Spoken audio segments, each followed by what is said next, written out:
Has the best stride as they come to the wire. Uncharacteristic. Green for peace, not coming up. Not will take the 74th running of the Manitoba Derby.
Who's going to take the Manitoba Derby?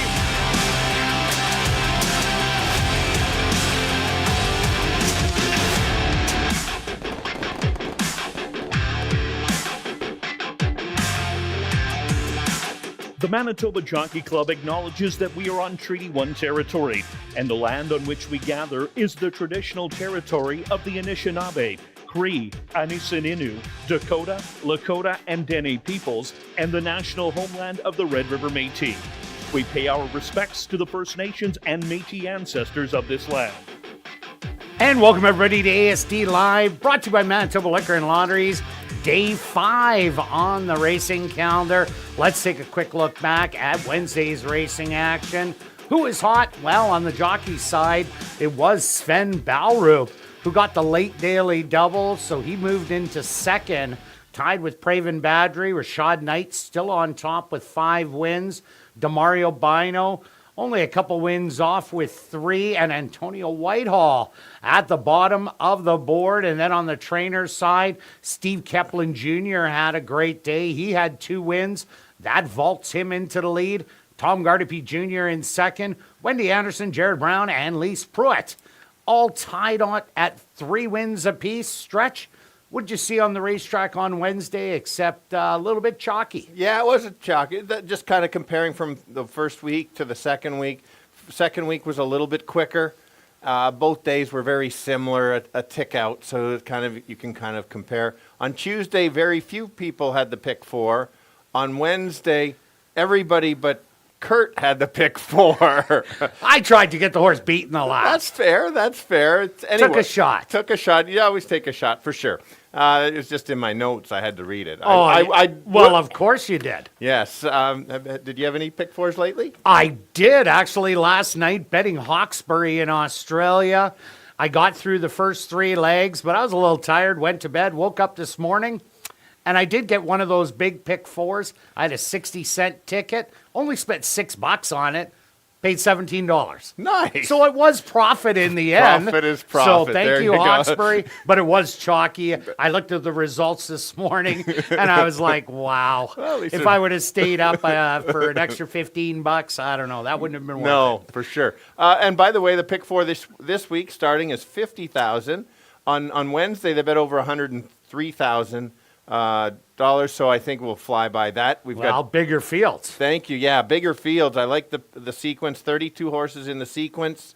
I just like the progression, how the meet's gone. We're getting a lot more different distances. We've got bigger, like you said, the bigger fields. We've got 10 in the last race to finish it up. Tomorrow's card looks good as well. So I'm looking forward to tonight's card, and the pick 4 or the sequence bets will probably pay a lot more than they did on Wednesday. Oh, I agree with that. All right, let's kick it off with this $5,000 claimer for 3-year-olds and up that are non-2-lifers. They're going to go 5.5 furlong stretch. Who do you like? All right, let's kick off with a bit of fireworks here. You've got my Fireworks? Oh. This isn't a firework. This is a replay horse. Fair enough. Okay, Did a you replay. watch this one? I did. Oh, it's my first pick. Okay. Anyway, let's go to my top selection. Yes, the 4 has lost to the other 2 in here, but we're getting a little bit longer distance, half a furlong. I know the horse does like the 6 furlongs a little bit better, but I just like that how this horse finished with the extra run. I think that there's going to be, again, lots of pace to run at. And if this horse continues to make that nice close, I think the horse certainly can be right there. Now, I'm going to group 3, 4, and 5 here. They all come out of the same race. Thirsty Baby was on the rail. Bennigan was in the middle of the racetrack. No, I Won't Back Down was out in the parking lot on the outside because Bennigan got out around the turn. And that's why I like No, I Won't Back Down as that rallier ahead of Thirsty Baby and Bennigan. I just think it's going to get a better trip today. And I watched that, was edging at the end, should move forward off that race. My top selection, number 6, War Echo. This horse easily won wire to wire 2 outs ago. Last time out, went in a 4-horse duel on the front end, and then it seemed like at the quarter mile to go, I don't know if the horse bumped into it and it hit the rail. The horse took up sharply with the jockey, then just pretty well coasted through the wire. So 10th beaten 20 looks absolutely horrible. But there's no speed in here. So I think War Echo's just going to get a free and easy lead. Catch me if you can. Yeah, I agree with you. The only reason I put this horse second is because that extra half a furlong, the 2 back was a nice race. It's just, can the horse get there? Been off a month. What if he's up by 7? Well, we're going to find out, aren't we? If he's up by 7, then he should be able to get there. Then he should get, yeah, absolutely. Yeah, he's absolutely speed of the speed. I'm using both horses in there. I don't disagree with you at all. But you know, I'll take a bit of a price anyway to start it off. Well, there you go. Let's go. Let's go to the 5 horses, my third selection. I like this horse's middle move last time along the rail. Last couple of weeks, we've talked about the outside being a little bit better. I thought this horse made that move and then flattened late. Perfect example of probably needing a start, and I think that move will just carry the horse a little bit farther. And if the pace backs up a little bit, it can set him up to be right there. And the 3, Bennigan, was right there in second, behind the eventual winner, Plunge Into the Night, who easily went wire to wire, kind of stalled in the turn, came back down the lane with a gutsy second-place effort. I think that was totally off of fitness, but I'm going to give you 6, 4, and 3. Now we're going to carry on to race number 2, a $3,000 claimer for 3-year-olds and up that are non-winners of the year. They're going to go 6 furlongs, their first one of the year stretch. We both on Dazzle, not a surprise. Not a surprise, yeah. So last chance for Dazzle in here to run at this level. I'd be surprised if we see this horse run at this level after this start. Yeah, I can't see that Can't be claimed, so why not? Did have a poor start in that first start. Everybody saw it. So it's horrible. Broke right to his head. For sure. So therefore it kind of hurts the price. But you notice that the horse who had lost to, that horse came back and won the next start out at a higher level, looked good doing that. So I think, obviously, if you take that horse out, this horse jumps off the page. Just an average break, I think the horse wins. Yeah, I agree with you. My second selection, number 6, Not a Cat But a Card. Here's a horse that didn't do a lot of sprinting here at the Downs last year. This horse used to be back at Presque Isle, and all it did was sprint and had a lot of good sprint races there. If you look, 24 times, it's gone 6 furlongs, 4 wins, and 11 for 24 top 3. Tom Gardapi Jr. has the right side of the page in the program, having the 4, 5, and 6. But I think this is a horse that could show a lot of good improvement because it was at the $7,500 level and now starting off at 3. So I think it's a good long shot. Yeah, that's a good points there. Let's go to the 3. Eddie, this horse drops from a nice bunch of 55 claimers. I do like that. I think if this horse runs a little bit better, had a bit of trouble, got in the way a bit. If the 5 falters, I think this horse has enough class that maybe could take over for second. Had to include him. I'll just mention the 2. Sure. This one I think is going to run a better one. Take note, there's going to be so many horses that have had 1 start ASD.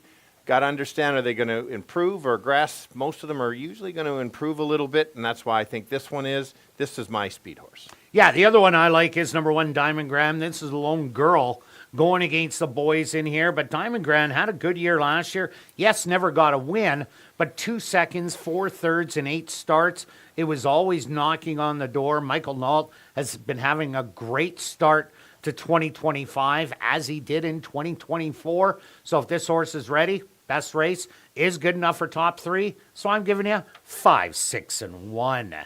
Now we're going to carry on to race number 3, kicking off jackpot pick 5 wagering. The carryover, just under $45,000 for this allowance race. 4 filly 3-year-olds that are maidens, and they're going to go 5.5 furlongs. Wow, stretch.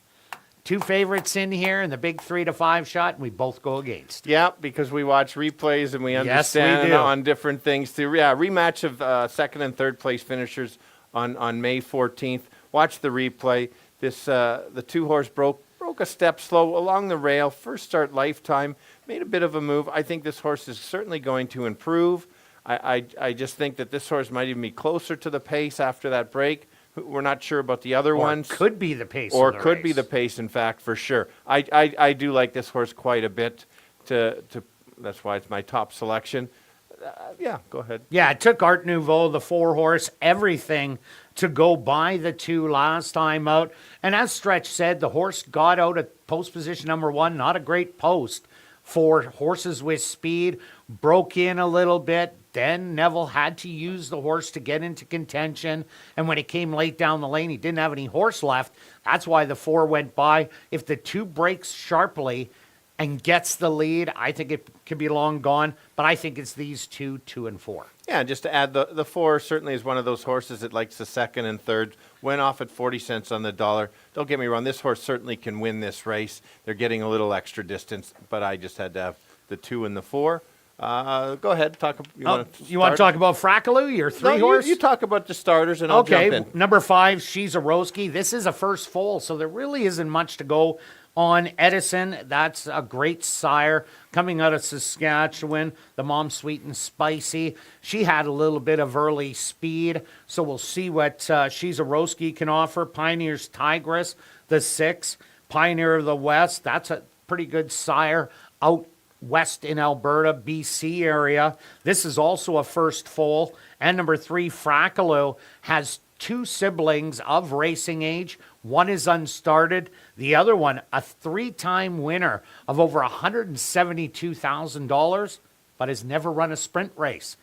All route races for Frackaloo. So that's what you get on the first-time starters. Yeah, good info. I took the 3 simply out of the best of the starters based on the 5 furlong work. So I like that one the best. We don't see any flashy works in here, but that doesn't necessarily mean that they're not going to run that much better at night. But I'm 2-4-3. Yeah, and myself, I took She's a Roski. I think this one, the average works out of the gate, but I think they can condition this horse and get it ready to go. So I'm going to give you 2, 4, and 5. Now we're going to carry on to race number 4, kicking off $50,000 guaranteed pick 4 wagering for this Manitoba, Saskatchewan, North and South Dakota bred 3 and up non-winners of the year or non-3 lifers. They're only going to go 5 furlong stretch, and we're both loving the life. Yeah, well, I thought it was a wide open race, clearly. Oh, I agree. And like you mentioned, I'm not signaling anybody in here. No, okay, good ad there. I'm going with, I think this horse is the most speed in here. I like the 5 furlong work coming in. Lisa's had a really good start to the meet.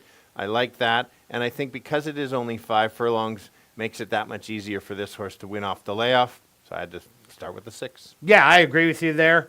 Number 3, Valid Defense. Here's a horse last year ran a really good race first time out against Finalize and Ratliff City. Ratliff City blew through the conditions, won the first level allowance, and is a very solid $10,000 claimer. Finalize was running really well at the non-2 level, also won the 10 non-3.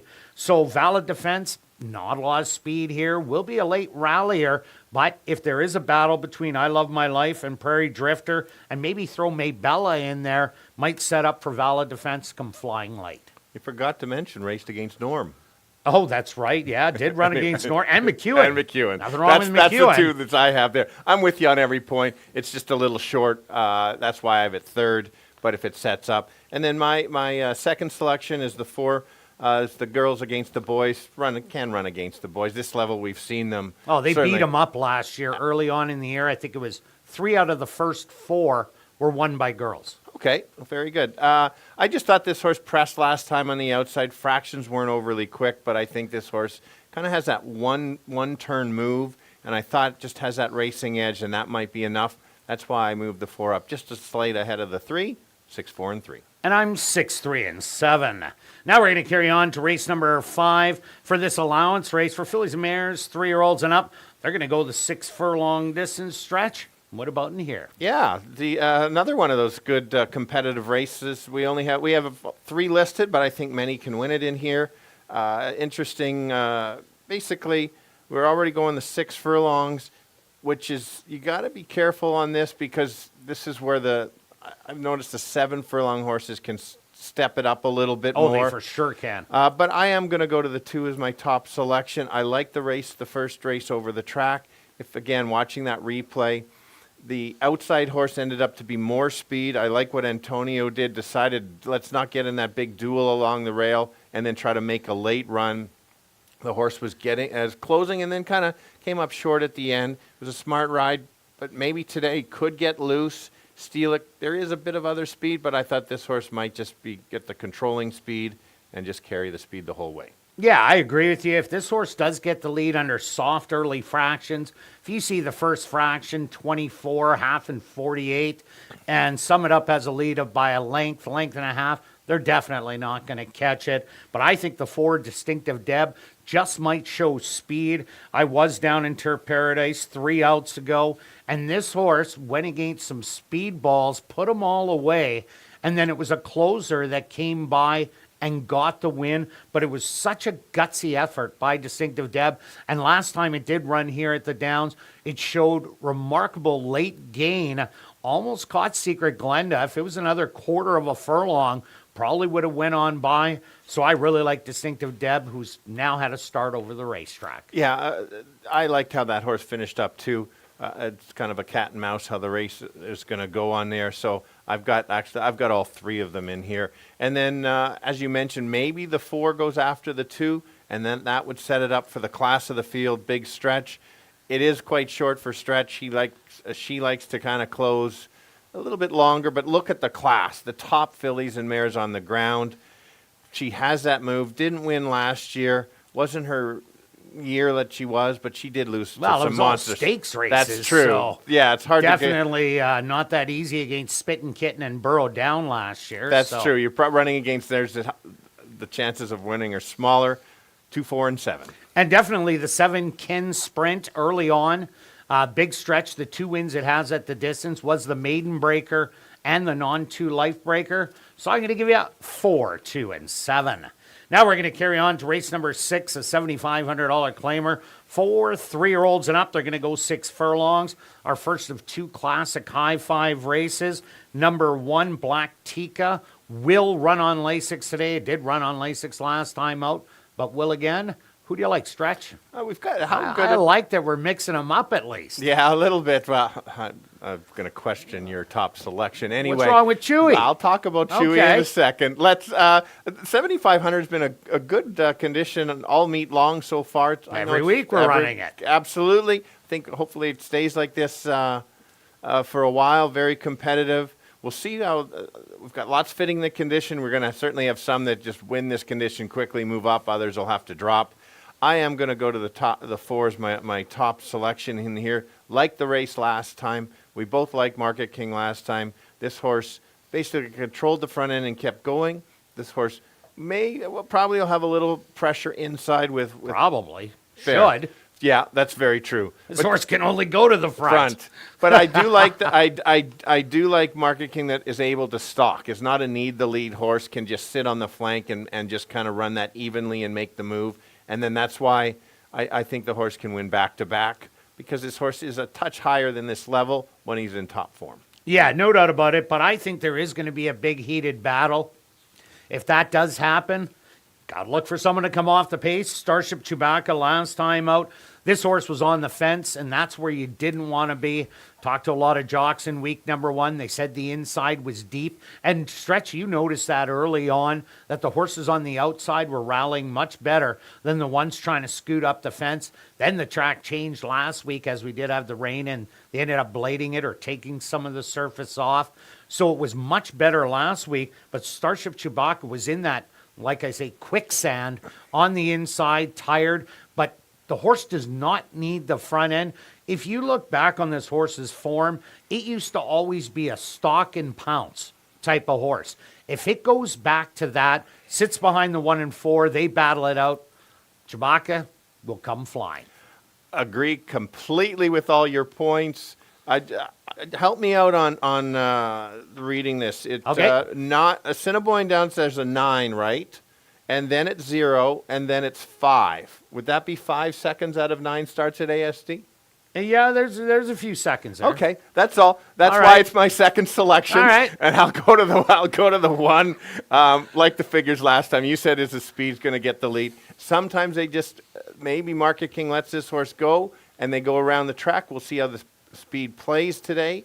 We'll have 5 races in front just to see how it's playing. I don't like leaving out a potential horse that might end up clearing and going, so I had to include that horse, so I'm 4-8-1. Or a potential horse that could rally. That's number 7, Bossy Yeah, Holiday. fair. Came by way of Woodbine last year, was in the first level allowance, hit a tough field with My Noah, Westover, and Mr. Dazzle. Then after that, had to go in the second level allowance, which was even tougher. Then came back to the 7,500, went around 2 turns. When it finally did figure it out, it was the end of the year. Ran a great second to Happy Camper, only beaten by a head. The horse knows the racetrack, good conditioner, and Carl Anderson bombs away on the 7. I'm giving you 8, 4, and 7. Now we're going to carry on to race number 7, a $10,000 claimer for fillies and mares 3 and up that are non-2 lifers. They're only going the 5 furlong stretch, and we like a lot of them. We in here. like a lot of them. Full field, yeah. Like you said, 10 going 5. Expect some few troubled trips in here. So be ready to watch this replay a few times. Yeah, no doubt. You're going to have fun calling this in the dark with 10 of them. No problem. But if you struggle, you lose your voice, I'll jump right in and call There it. we go. Yeah, right. Anyway, and we are looking at the same because I found this race impossible. I just had to find a couple reasons for some of these horses at a price to make a case. Is that a little segue for the all button? Pretty darn close to that, for sure. Let's go to the 1, and you think, why would I take this horse? Well, Yes, why stretch? Yeah. I'm sure you're going to tell us. I am going to tell us. So coming from Fawn are irrelevant, but horses that have coming from there have been doing well. The key for me is look at the first out effort last year. 2 went back to back and then kind of went off form. Now we're back at this track. This horse has beaten a few of these horses in the past.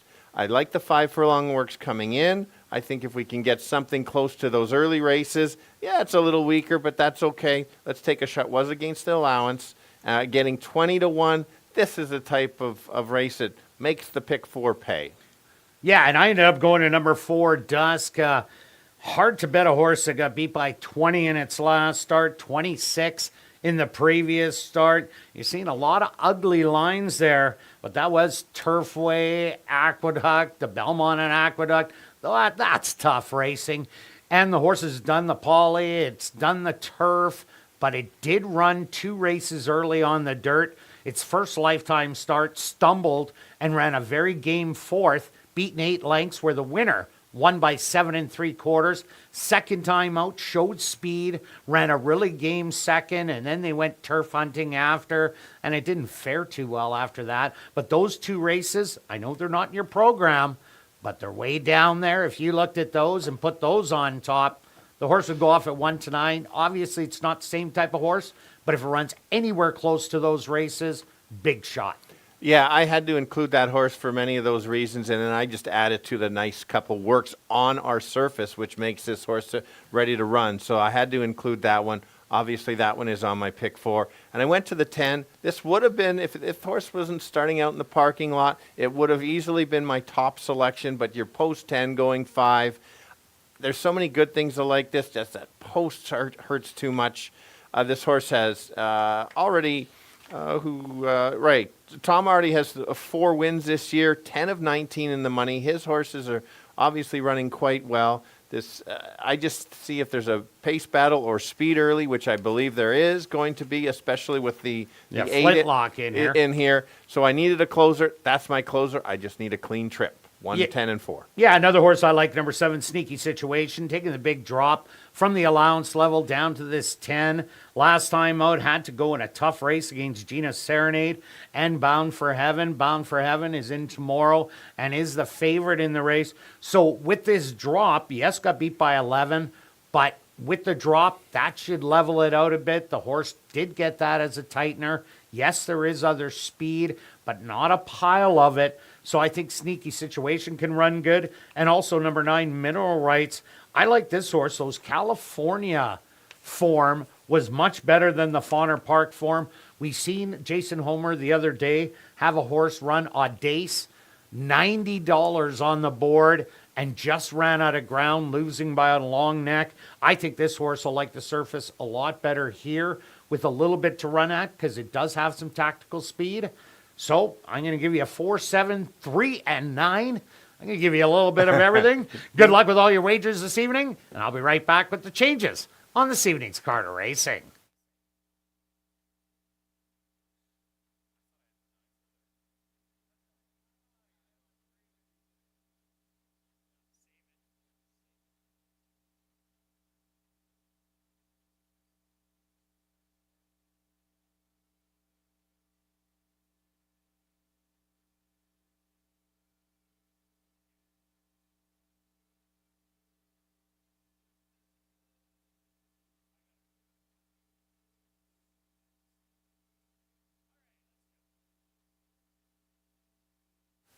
And if everybody can get their pens and programs ready, here are the changes on this evening's 7-race Carter Racing. Turning your programs to race number 1, just an overweight. Now turning your programs to race number 2, again, just an overweight. Now turning your programs to race number 3, kicking off jackpot pick 5 wagering with that carryover just under $45,000. Again, just some overweights. Now turning your programs to race number 4, kicking off $50,000 guaranteed pick 4 wagering, just the lone overweight. Now turning your programs to race number 5, our VIP Fan of the Night race, again, just some overweights. Now turning your programs to race number 6, our first of 2 classic high 5 races. Number 1, Black Tika, will run on lay 6. It did in its last start also, and will again today. Number 2, Frisco Kid. The ownership should read Norbert Cashane and Norma Cashane. Now turning your programs to race number 7. In race 7, number 5, Dawn of the Devil, and number 6, Dirty Flirt. You're going to switch the riders. So number 5, Dawn of the Devil, make the rider Matthew Bennett. and correct the weight to 123 pounds. Number 6, Dirty Flirt, make the jockey DiBaggio pain and correct the weight to 111 pounds. Well, an absolute gorgeous evening for racing here in Winnipeg. I don't know how many balloons I would sell, Stretch. Are you trying to sell balloons because for Maybe your when bets I today? when I go on the road for horse racing, I could bring balloons like that and, you know, try and make some money for the pick 4 wherever I am. Absolutely. Pictures of me, you're going to sell those out in no time. Okay, why? Is your mom going to buy some? Yeah, probably. Okay, that's always good. My mom would too. Okay, under mostly cloudy skies, the temperature 23 degrees Celsius or 73 Fahrenheit. Very light wind out of the southwest at 19 kilometers an hour or 12 miles an hour. And the track is listed as fast. A fast racetrack for this evening. 7-race car to racing.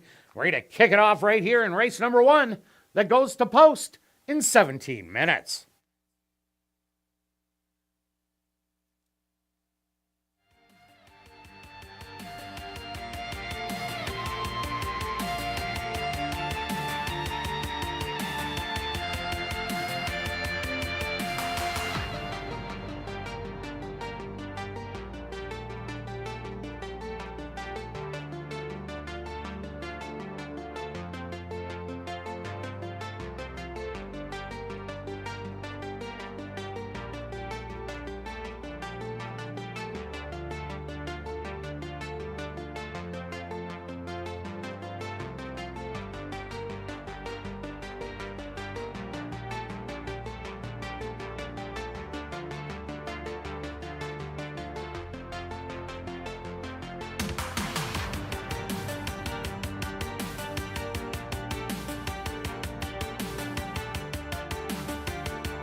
And be sure to enter your name for a chance to be our VIP Fan of the Night. Ballots are available in the lobby. If your name is drawn, you're going to receive the VIP treatment, including a $25 wagering voucher. You're going to get an ASD t-shirt. You're going to get an ASD ball cap, autographed by myself and Stretch. And then you're going to come up to the press box, watch me call a race, head on down to see a horses in the paddock, and then you're off to the winner's circle to get a framed photo with the winning horse. And if you're new to racing, make sure that you stop by and see Shannon and Brad at the Fan Education Center located on the main level. It's also the place to open a free HPIBet.com account so you can bet on the races right from your phone. Even better, if you do open a new account and you wager $100, you'll get $100 in bonus money.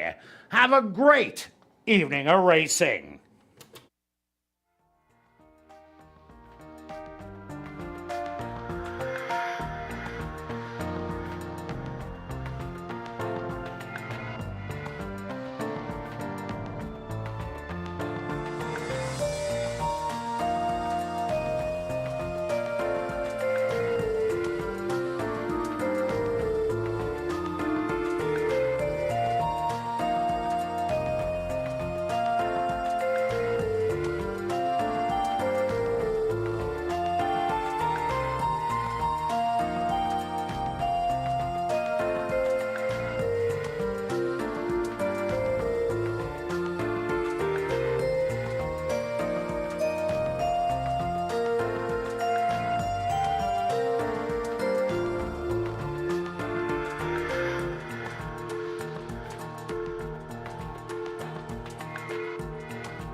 Welcome down to the paddock for race number 1.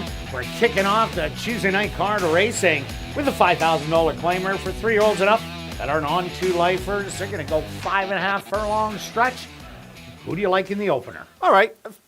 I understand who the speed of the speed is, but I'm going to go with a bit of a closer here and hopefully get a price 5-1 right now. And that's the 4 horse. And we've got Julia on camera today, so she's going to have to put up with us bouncing all over the place here. I liked how this horse finished up, made a nice close, going only 5 furlongs. I think this horse needs a little bit longer, gets at least half. I think that the 6 will be the speed of the speed, and the 3 will have to chase, and the 5 will probably chase a little bit. This one will just sit in the weeds and try to make a late move, and if I can get close to 5-1 or higher, I would be betting that horse to win. And I went to number 6, War Echo. I do like the way Noi won back down, finished late in its last race after a wide trip. War Echo, the predominant speed of the race.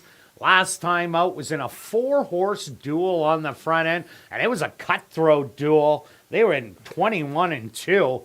Well, we don't do 21-2 on our surface, but expect this horse to go 23 flat. And if that is the case, it's going to be up by 7 lengths, playing Catch Me If You Can. And I just think is way too fast, and they'll go too far ahead to be caught today. That's fair, and I'm glad you made that comparison. 21-2, I believe, is right around the 23 here, and so that's where you have to compare the tracks. The 5 is the current favorite. A little surprised this horse is the favorite, but I can understand why.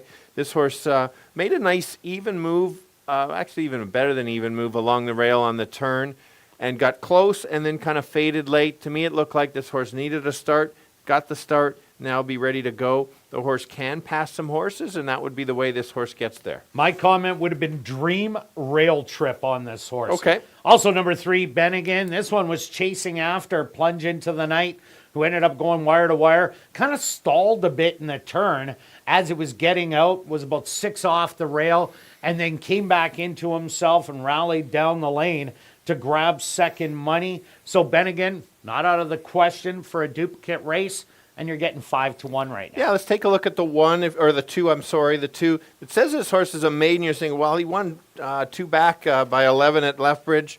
That would not have counted, too low, so that's why we're giving this horse a maiden. Would you not agree with that? No, once you break your maiden, you break your maiden. And it was over 3,000, so it is an on-2-lifer. That's just got maiden. So it says maiden. It might have ran against quarter horses. If you do there you go. If you run against quarter horses, they don't count on Ecobase or DRF. Yes, that's a good point there. And El Muzzin, the 1 horse, does offer some speed to the race. Never showed much first time out at long odds. I'll have to show a lot more. All right, Stretch, let's go to our wagers here in race number 1. What do you got? 2 bets. All right. $3 exacta box, 4, 5, and 6. And to make it an even 30, let's go $12 to place on the 4. And am I greedy? Of course I am. I'm going to do a triactor, 6 with 4 with 3, 5 for $2.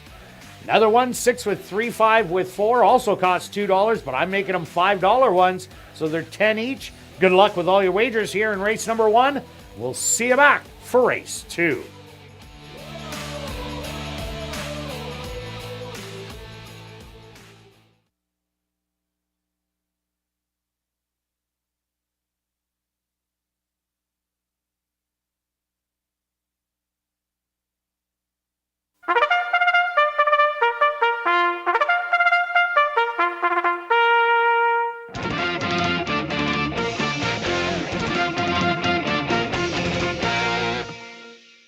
The horses are on the track for race number 1. They're going to go 5.5 furlongs for $10,100.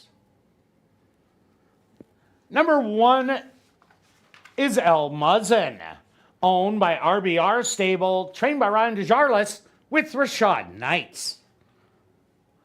Number 2 is Smack Over Lime, owned by Mike Taranjo, trained by Lee Delaron with Sven Balrup. Number 3 is Bennigan, owned by Murray Clear Sky, trained by Sherry Lang with Dwight Lewis. Number 4 is No I Won't Back Down, owned and trained by Courtney Ross with Antonio Whitehall.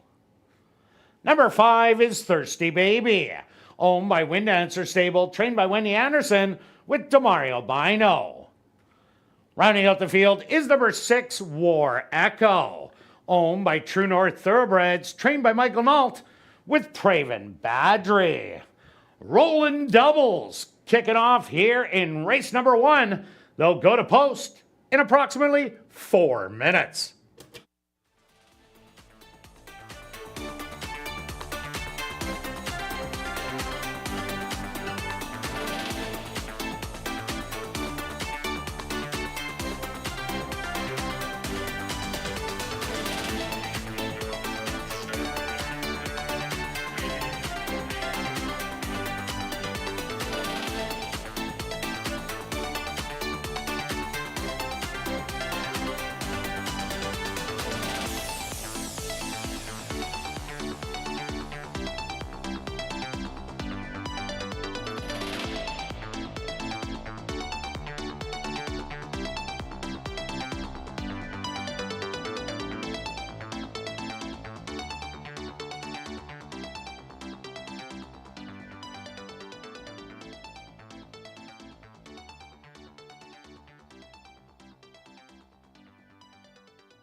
boys going 5.5 furlongs, all looking for their second lifetime win. It co-favors 5 of 6, but let's try to beat that with the 4. You won't see this horse near the lead. Should be sitting in 4th or 5th early and try to make one late charge. And if the early pace leaders back it up, this horse certainly can take over. 3-1 is a little bit low. Hopefully it goes back up a little bit higher. Who's the speed of the speed? That's the 6. He's going to go as fast and as far as he can go and hopefully get that 5.5. And the other one that showed a nice first start was the 5, Thirsty Baby. So that's why I'm 4, 6, and 5. Kirt? Yeah, Stretch, I'm all about number 6, War Echo. Not a lot of speed in this race, but War Echo definitely has it. 4-horse duel last time out. I'm expecting it to be like the previous start where it went wire to wire, to be loose and loving it on the front end. So he's on top. The 4, No, I Won't Back Down. Good late rally last time out on the far outside. Should get better positioning. So I like it for second. And number 3, Bennigan. Liked it last time out. Ran good to an easy winner and to plunge into the night, but a good rallying effort. So I'm going to give you a 6, 4, and 3. Good luck here in race number 1.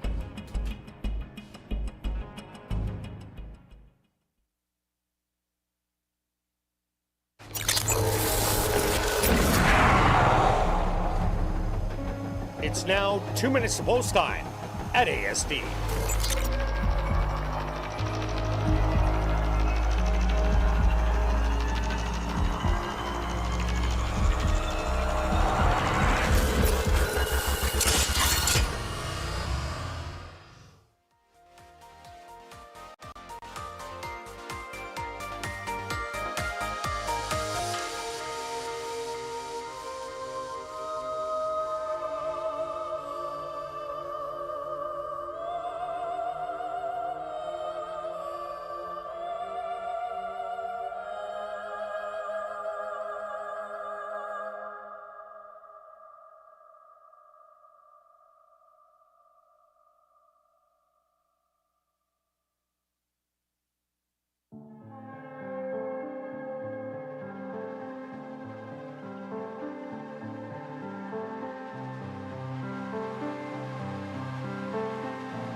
El Muzzin, the first to enter the starting gate, with a little help from the gate crew.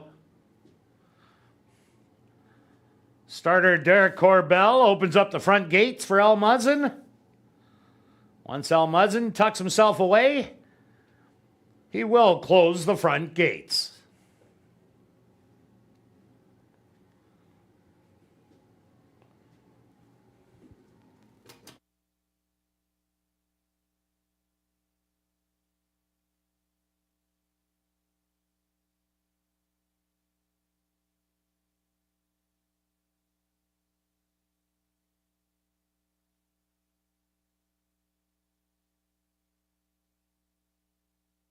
El Muzzin is now in. Next up, Smack Over Lime. Bennigan will be the next to load.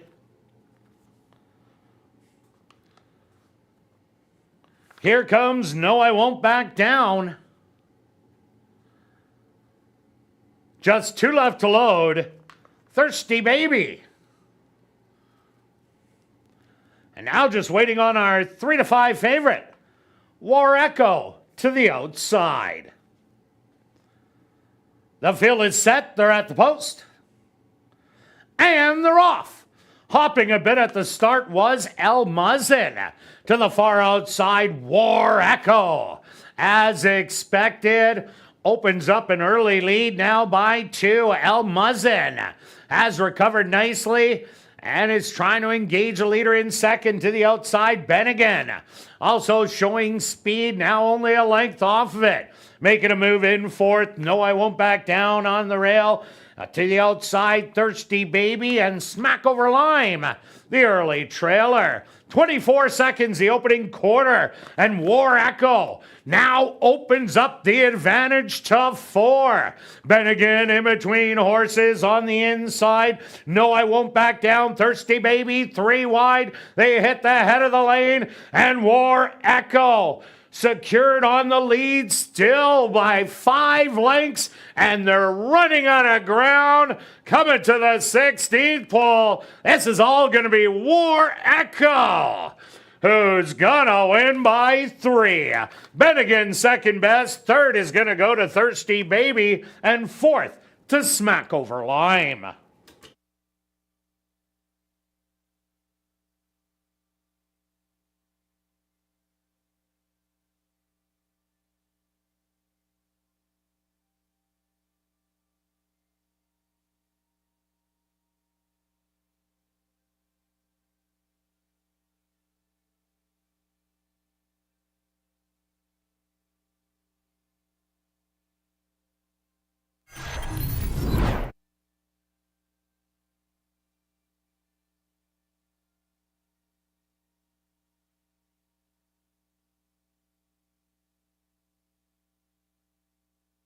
The Stewards are posted number 6, War Echo, as your race winner. Second goes to number 3, Bennigan. Third to number 5, Thirsty Baby. And fourth, number 2, Smack Over Lime.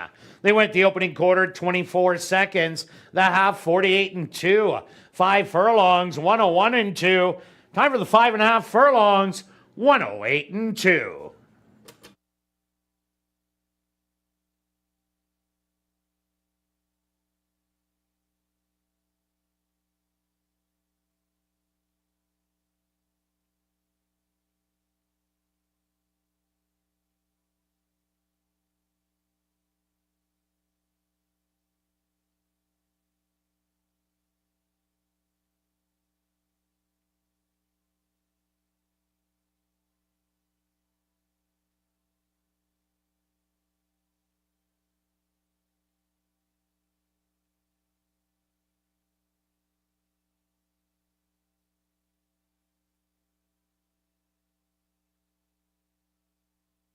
Now entering the winner's enclosure, the official winner here in race number 1, that's number 6, War Echo.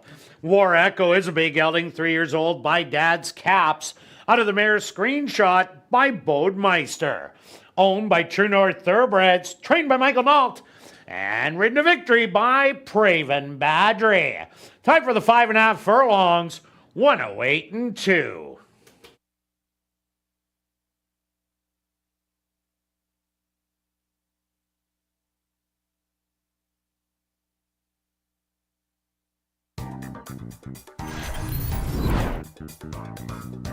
Race 1 is official in the upcoming second race. Kicking off rolling doubles. There are no changes. Post time for race number 2. 15 minutes away.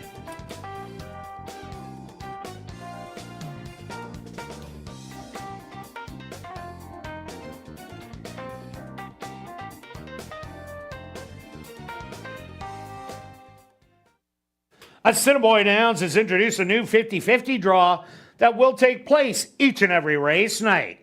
Tonight's jackpot is currently at $620 and growing.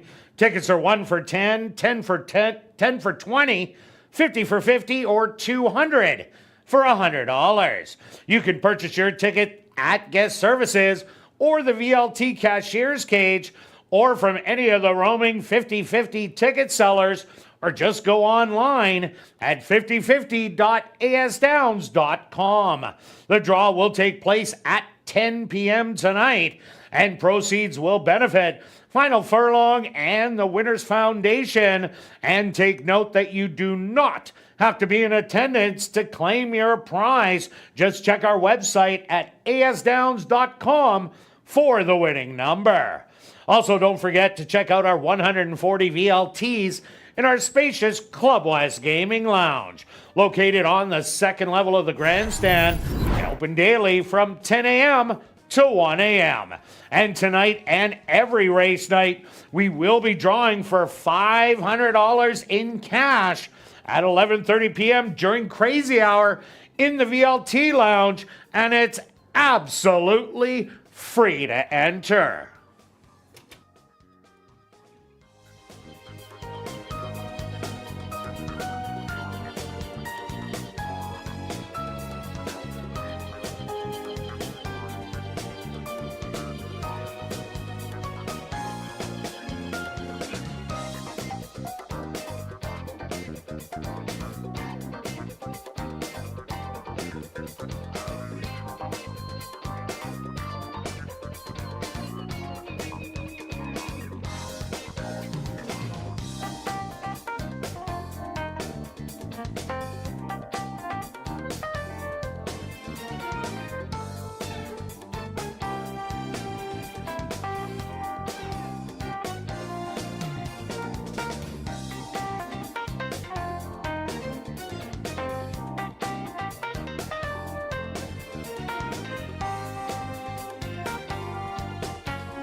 Ladies and gentlemen, turning your programs back to race number 1, we had a claim to report.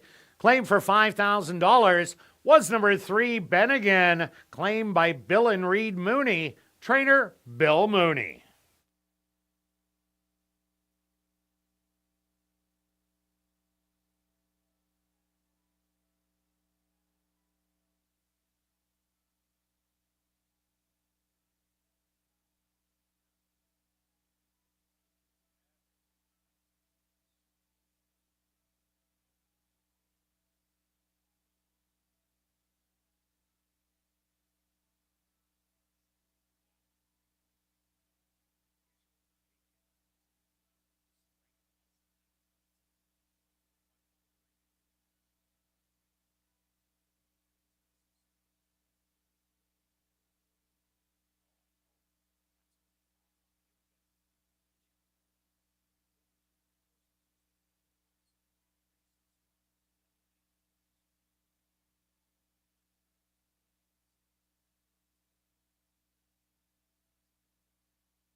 And welcome back down paddock for race number 2. We have a $3,000 claimer for 3-year-olds and up. And our non-winners of the year, they're going to go 6 furlongs. Quick look back at race number 1, stretch War Echo. Definitely the speed of the race. Praven Badri didn't even have to push out of the gate to get the lead and then coasted to victory in the end. Yeah, we knew he was controlling, but I just like how he kind of let the horse do it, but not let him go too fast and save something for the end, and a couple good rides in there. So good way to start. And yeah, you're on you're on the win. You've got a winner already. Got a winner and a bet terrible because I didn't get my $5 try. I just should have put 3, 4, 5 underneath instead of keying the 4, getting cute like you said. Yeah. All right, here we go. We're both on the same top selection. Makes sense. This horse ran a very nice first race after getting into, like you said, falling on his head at the start, and then made a nice, easy, a nice move on the outside to grab second quite handily. Lost to a horse that has come back and already won at a higher level. Yeah, at 4,000. And easily. Easily was right. That I left out, that you pointed out. Yep. Okay, just go on. Go on. I think this horse is going to only get better. This is his last time he's going to be in for 3,000, and then he'll move back to where he belongs. I think it's his race to lose. Yeah, and I went to number 6, Not a Cap But a Card for second. Tom Gardepy has 3 horses in here, the 4, 5, and 6. Not a Cap But a Card. Didn't do much sprinting here. Only the 1 sprint race going 5 furlongs. Wasn't a bad one, 4th beaten 5 to Totalizer and Run Today. Both of those are allowance horses now. So Not a Cap But a Card did run at Presque Isle back a couple years in 2023 and was predominantly a sprinter down there. That's why 24 sprint races, 4 wins, 11 for 24 in the money. I wouldn't be surprised if this is a little bit of a bomb that gets a piece of it. Yeah, a lot of good points. I went to the 3 as my second selection. This horse basically ran evenly in a pretty fast run race for that day anyway. And I just think this horse can get a nice trip. It's had a race over the track. I always like that. The horse doesn't win a lot, but can be in the money. And I just like the trainer's move to put him in the right spot to be successful. Yeah, also look at number 1, Diamond Grand. This is Lone Girl against the boys in here. Diamond Grand never got the win last year in 8 tries, but was on the board 6 out of the 8 times. Was running wide open after blowing through the conditions earlier on. So it is still a non-4 lifer, but I just like the way Diamond Grand is coming out of a barn that is absolutely hot. We've seen Michael Nault win the first race today. To add, he was 7 for 10 coming in the money. So Diamond Grand wouldn't be a surprise. 6-1 on the board. I don't think can beat Mr. Dazzle, but can fill in your top 3. Yeah, and I'm interested to see how the 2-horse comes back at the second start. Throw out the first race, but look at those races last year. So many good races that would put this horse in the mix. And I mentioned on ASD Live, you always have to give the horse one off the winter break. See, because there's, like I said, too many good races on this horse's card to at least improve, and you get a price because of that bad race last time. Yeah, 6 for 9 in the money at the distance. Also look at number 4, Poderoso a Key. This horse also went mostly routing last year. Did run one sprint race that you can see for 5,500. And that was a good race against Senior Jobim, Golden Knight, and Exchequer. Was a compact field, but it was a good compact field for 5,500. 2 bullet workouts coming in. And another one that could get a piece of things, and you're getting the longest shot on the board at 14-1. All right, Stretch, let's go to our wagers here in race number 2. What do you have? I've got a $10 double because why bet one bet when you can bet 2? Oh, yeah, why not? $10 double, 5 and 2. And because they're rolling doubles on our card, and then a $10 exact wheel, 5 with 2 and 3. That's kind of funny. That is kind of funny. If it comes 5-4, we could. Yeah. Everybody should run to the everybody wickets should and bet that 5-4 exactor. I'm doing an exactor 5 with 1-6. $1 is $2. I'm doing a $10 one for 20. Good luck with all your wagers here in race 2, and we'll see you back for race 3. Kicking off jackpot pick 5 wagering.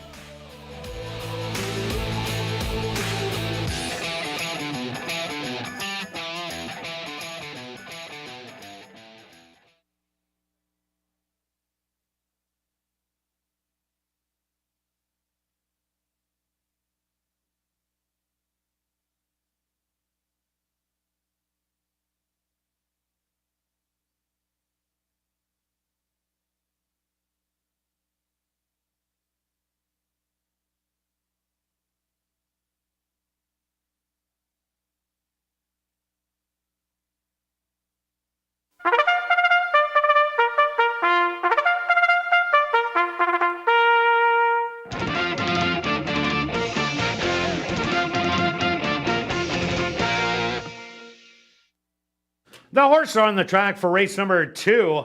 They're going to go 6 furlongs for $10,000. Number 1 is Diamond Grand, owned by A2 Thoroughbreds, trained by Michael Nault with Praven Badri. Number 2 is Exotics Bear, owned by S&S Racing, trained by Maria Stanford with Roger Hewitt. Number 3 is Jamming Eddie, owned by Got to Go Stable, trained by Lee Delaron with Neville Stevenson. Number 4 is Poderoso a Key, owned by Black Diamond Stable and Mike Napoleon, trained by Tom Gardapi Jr. with Javor Simpson. Number 5 is Mr. Dazzle, owned by Karen Bjarnson, trained by Tom Gardapi Jr. with Ronaldo Cumberbatch. Rounding out the field is number 6, Not a Cat But a Card, owned by Black Diamond Stable, trained by Tom Gardapi Jr. with Sierra Pruitt. Rolling doubles. Here in race number 2, they'll go to post in approximately 4 minutes.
5 boys, 1 girl, going 6 furlongs, all looking for their first win this year. It's early in the meet, not that big of a deal. Let's go to the 5. The big favorite is much classier than this field from last year. If it can return to form from last year, watch out, will be very tough to beat.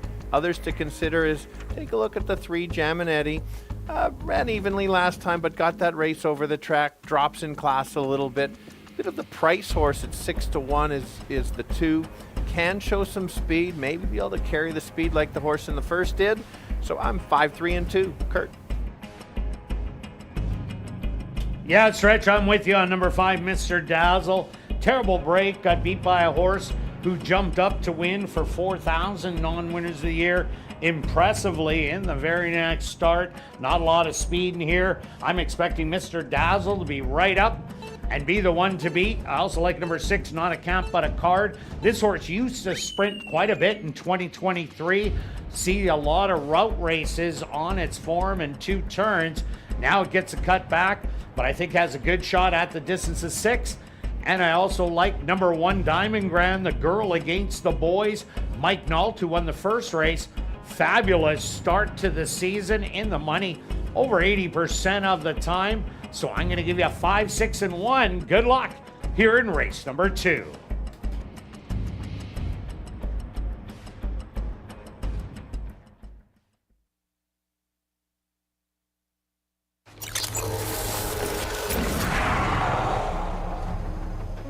It's now 2 minutes to post time at ASD.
time.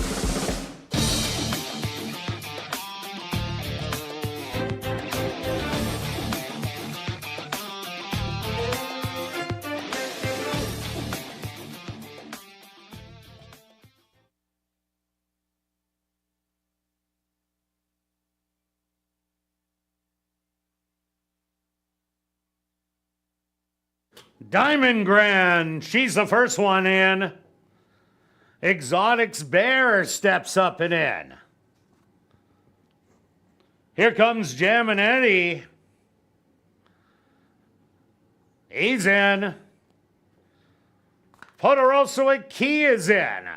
Just 2 left to load. Mr. Dazzle, your 4 to 5 favorite is in. And now just waiting on Not a Cat But a Card to the outside.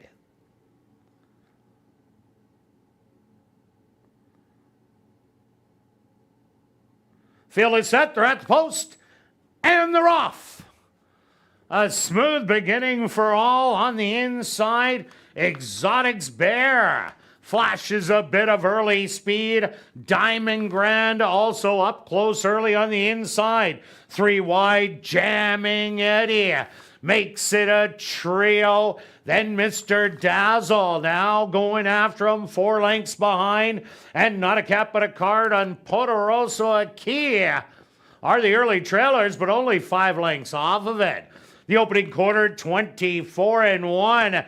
4 across the track. Diamond Grand on the inside. Exotics Bear in between with Jammin' Eddie and Mr. Dazzle making a dazzling move. 4 wide and now pokes a nose in front. 3 lengths ahead of Poderoso Key and Not a Cat But a Card. They hit the head of the lane and Mr. Dazzle has now taken over the lead by 2 lengths. Diamond Grand trying to fight back on the inside, but this is all Mr. Dazzle. A 16th of a mile to go. The overwhelming favorite is going to get it done by 4.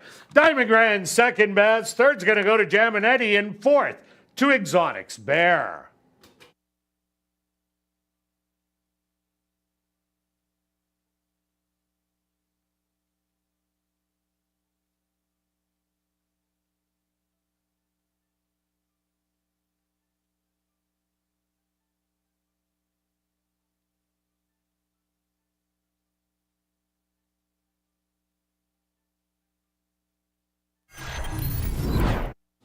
The Stewarts are posted number 5, Mr. Dazzle, as your race winner. Second goes to number 1, Diamond Grand. Third to number 3, Jammin' Eddie. And 4th to number 2, Exotics Bear.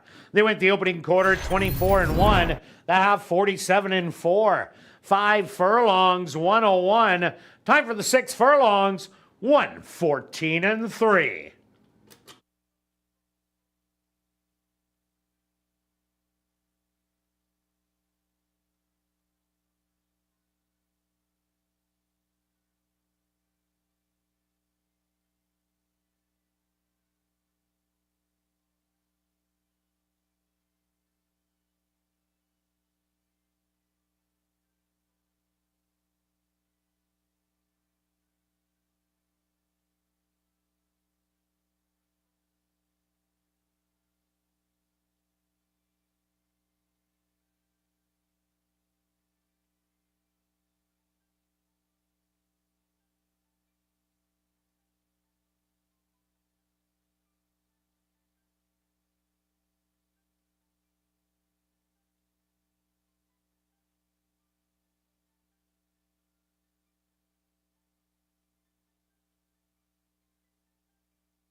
Now in the winner's enclosure, the official winner here in race number 2, that's number 5, Mr. Dazzle. Mr. Dazzle is a big gelding, 9 years old, by Adios Charlie, out of the mare Holy Angel by Chapelle Royale. Owned by Karen Bjarnson, trained by Tom Gardaby Jr., and ridden to victory by Ronaldo Cumberbatch. Time for the 6 furlongs, 1:14 and 3. Race 2 is official in the upcoming 3rd race, kicking off Jackpot Pick 5 wagering with a carryover of just under $45,000. There are no changes, but we will carry on with the rest of the changes in this evening's Pick 4. There's no changes in race 4 or 5. Turning your programs to race number 6. Number 1, Black Tika, will run on Lasix today, as it did run on Lasix in its last start here at the Downs. Number 2, Frisco Kid. The ownership should read Norbert Cashane and Norma Cashane. Now turning your programs to race number 7. Number 5, Dawn of the Devil. Make the jockey Matthew Bennett and correct the weight to 123 pounds. Number 6, Dirty Flirt. Make the jockey DiBaggio Payne and correct the weight to 111 pounds. Jackpot Pick 5 wagering. Here in race number 3, they'll go to post in 13 minutes. And don't forget to explore the 140 VLTs in our Club West Gaming Lounge, located on the second level of the grandstand and open daily from 10 a.m. to 1 a.m. And remember, our $500 Crazy Hour free cash draw will take place at 11:30 p.m. each and every race night. And we're adding some extra excitement to your week with the first Monday night of live racing coming up next Monday, June the 2nd. It's a perfect way to kick off your week. Horses, food, fun, free admission and free parking. Monday night racing coming up this Monday, June the 2nd at 7:30 p.m.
Ladies and gentlemen, turning your programs back to race number 2, we had a claim to report.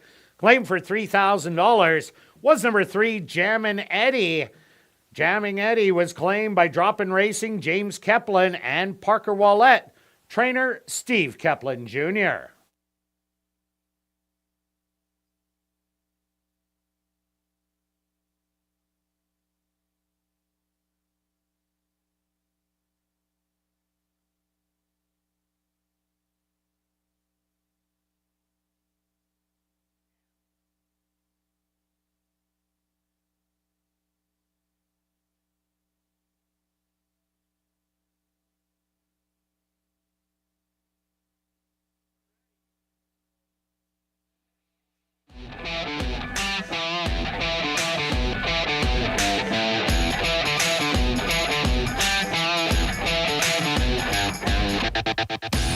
And welcome back down paddock for race number 3. Kicking off jackpot pick 5 wagering with that carryover just under $45,000 for this maiden race for filly 3-year-olds. They're going to go 5.5 furlongs. Quick look back at race number 2. Mr. Dazzle thought he'd go to the front, but Ronaldo Cumberbatch, way smarter than I am, seen the log jam of 3 horses, sat back, swooped him on the turn, and coasted home for victory. Yeah, you get to see a 3-horse duel. You're the best horse, and it's like, oh, this is going to be fun. And made the nice move, didn't panic, and just eased him around and took over. Very nice start for the one along the rail game after not racing yet. Yeah, no doubt about it. When she gets back against the girls, she might be a force to be reckoned with. All right, Stretch. Let's go right to the 2 is a top selection. Second start lifetime. Had a nice even race, basically said it broke a step slow. That's fair. Then moved up a little bit and then just got tired late. I think the horse is certainly going to improve. Look good on the track on the first start. Every reason to move forward and possibly go to the lead. Yeah, because it doesn't look like there's a lot of speed with the firsters. Art Nouveau, the big favorite at 4-5, did run down. That's what he said last time out. Might be a little tougher this time, but does get an extra half a furlong. And I'm thinking it's those 2, even though don't know much about the firsters. Yeah, I chose the 3 as my third selection just because I like that last work. You had mentioned on ASD Live the horse. The breeding says more of a route horse. Yes, one of the siblings, 3 wins, 170,000, but all route races. Right, and then the one horse is one start at ASD. Maybe give it another shot. Always needed a start. Didn't show a lot, but they certainly can improve. And the 5, Shizorowski. This is the first foal, and it's also the first foal out of Pioneer of the West on Pioneer's Tigress. Not much to go on, but Shizorowski. Michael Rowe did really well with the limited amount of stock that he did have. Ronaldo Cumberbatch just won the last race, so I'm going to throw it in third. 2, 4, and 5. Let's go to our wagers here in race 3. Stretch, what do you have? A couple very similar pick 4s. It's kind of a tricky sequence. I think it's going to get over 80,000 by post time. 2 and 4 with 3, 4, and 6. I could almost key the 2 in this first leg with 2, 4, 7, with 1, 4, 8. Long shots in the last one to help make it pay 1, 4, 7, 10. Well, if you key the 2, it's half the price. I'm taking 2 and 4, 3, 4, 6, 7, 2, 4, 7, 4, 7, 8, and round it out with 4, 7, and 9, 43, 20. Good luck with all your wagers here in race 3. See you back for race 4, kicking off $50,000 guaranteed pick 4 wagering.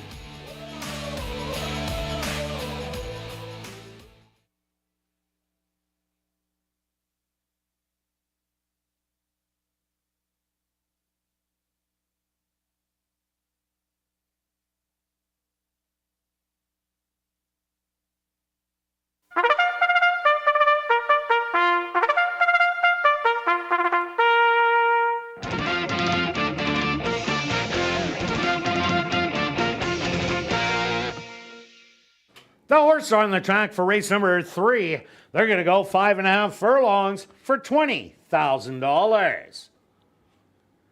Number 1 is Super Shaman, owned by Black Diamond Stable, Jerry Geddes, and Mike Napoleon, trained by Tom Gardapi Jr. with Sachin Paris. Number 2 is That's What He Said, owned by Jared Brown and John Gannis, trained by Jared Brown with Neville Stevenson. Number 3 is Frackaloo, owned by Dark Cloud Racing, trained by Judy Hunter with Demario Bino. The 4 is Art Nouveau, owned by Arneson Farms, Drop-In Racing, James Keplin and Parker Wallette, trained by Steve Keplin Jr. with Sven Balrup. Number 5 is She's a Roski, owned and trained by Michael Rowe with Ronaldo Cumberbatch. Rounding out the field is number 6, Pioneers Tigress, owned by Donna Halls, trained by Jennifer Jordan with Javoris Simpson.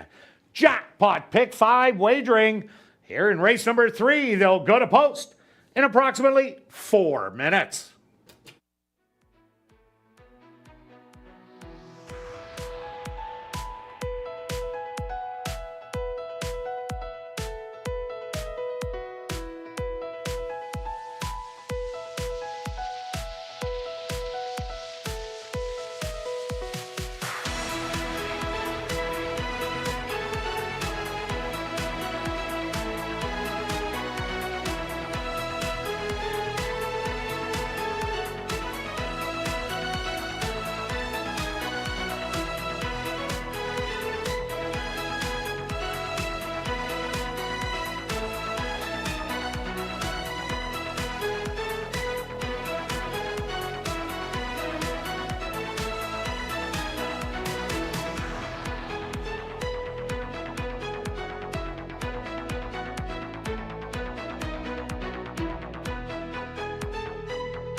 The girls going 5.5, all looking for their first win. That's why they're called maidens. Let's start with the 2. Only one lifetime start. Ran a nice third, was along the rail. Still learning how to run. I think she's going to improve. And this time possibly beat the 4. It makes sense that the 4 is the big favorite. A real nice second last time. Was closing late. Gets a little extra ground. And out of the first-time starters that have never raced, I'm going to the 3. Really like that last work, 5 furlongs from the gate, so that's why I am 2, 4, and 3. Kirt? Yeah, Stretch, I'm with you. I think it's a 2-horse race in here. That's what he said. I think we'll improve off that last start. Not sure where the speed's coming from out of the firsters, but that's what he said. Does have better speed than the 4 Art Nouveau, and if it does get loose on the front end and relaxed, it could wire the field. Art Nouveau, the obvious favorite in here, ran big and ran really late last time out to go past the 2. Get some extra added distance, that'll help. And out of the firsters, I'm taking number 5, She's a Roski. I think this is a talented young trainer, so this horse could be ready to go at longest odds on the board. I'm giving you 2, 4, and 5. Good luck here in race number 3.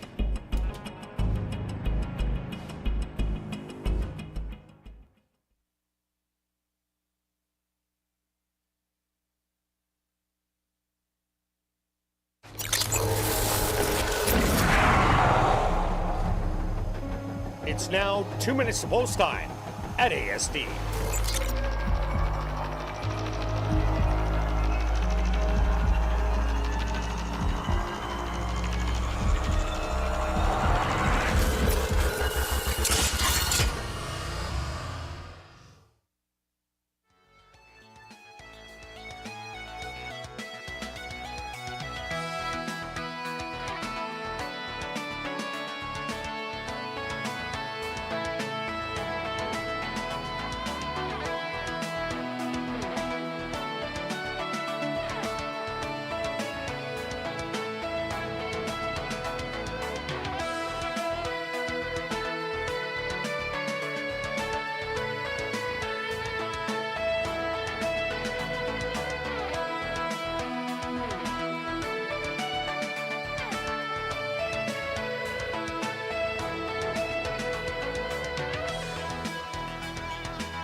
It's time.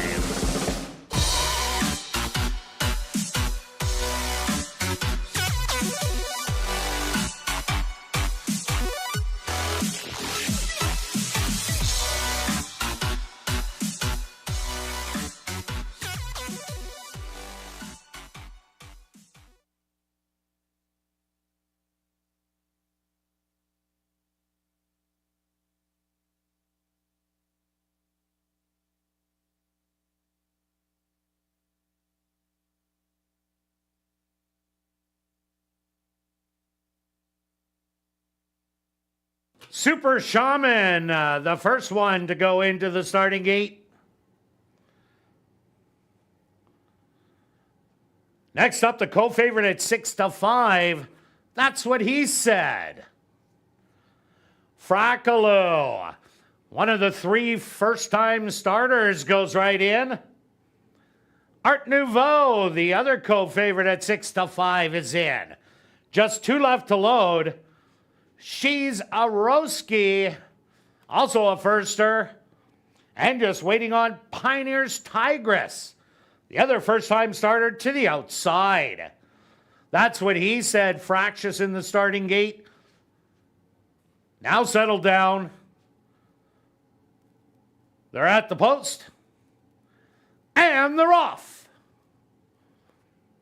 From the outside, She's a Roski is pointed out to get the early lead, and we'll get it by a length. That's what he said. Showing good speed in second, Art Nouveau. Much closer today, third on the outside. Pioneer's Tigress in fourth. Another length back to Super Shaman and Frackaloo. Running as a pair, only 6 lengths off of it. 24 seconds, the opening quarter, and She's a Roski now gets collared by Art Nouveau, who blows on by on the outside and now opens up the advantage to a length and a half. She's a Roski back to second. That's what he said. In between horses, 3 wide, 4 wide to Pioneer's Tigress. They hit the head of the lane, the half. 48-3, and Art Nouveau took a pile of late money at 1-9 and will not disappoint. Coming to the 16th pole, Art Nouveau wins by 3. That's what he said in second. Frackaloo in third. Fourth to Pioneer's Tigress.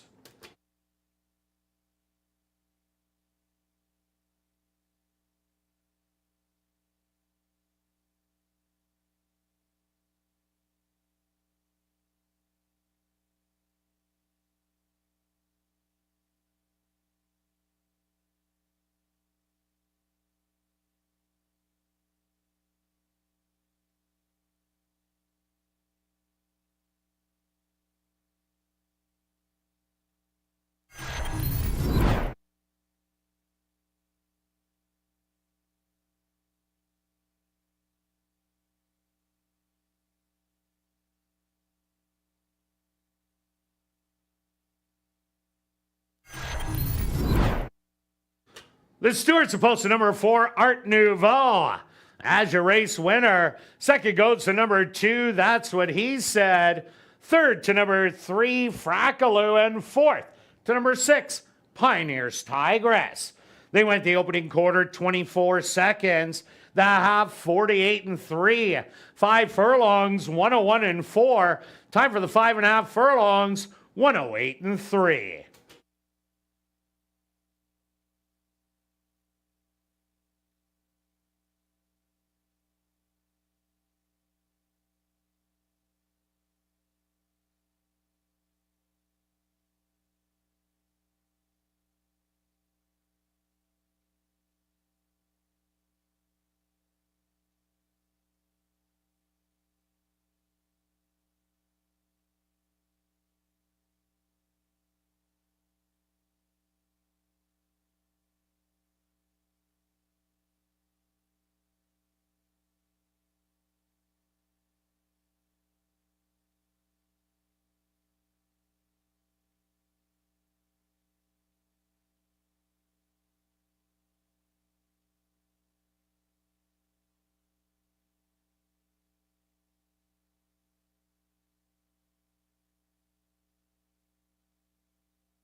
Now entering the winner's enclosure, the official winner here in race number 3, that's number 4, Art Nouveau. Art Nouveau is a dark Bear Brown filly, 3 years old by constitution, out of the mare Modern Masterpiece by Spystown. Owned by Arneson Farms, Drop-In Racing, James Keplin, and Parker Wallette. Trained by Steve Keplin Jr. and ridden to victory by Sven Balrog. Time for the 5.5 furlongs, 108 and 3.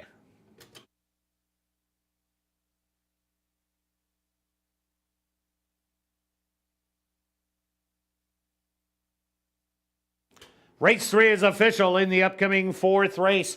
Kicking off $50,000 guaranteed pick 4 wagering. There are no changes. We'll carry on with the rest of the changes in this evening's pick 4. Turn your programs to race number 5, also no changes. Now on to race number 6. Number 1, Black Tika, will run on Lasix and did run on Lasix here at Assiniboia Downs in his last start. Number 2, Frisco Kid. The ownership should read Norbert and Norma Kashane. Now turning your programs to race number 7. Number 5, Dawn of the Devil. Make the jockey Matthew Bennett and correct the weight to 123 pounds. Number 6, Dirty Flirt. Make the jockey DiBaggio Payne and correct the weight to 111 pounds. $50,000 guaranteed pick 4 wagering starts here in race 4. They'll go to post in 14 minutes.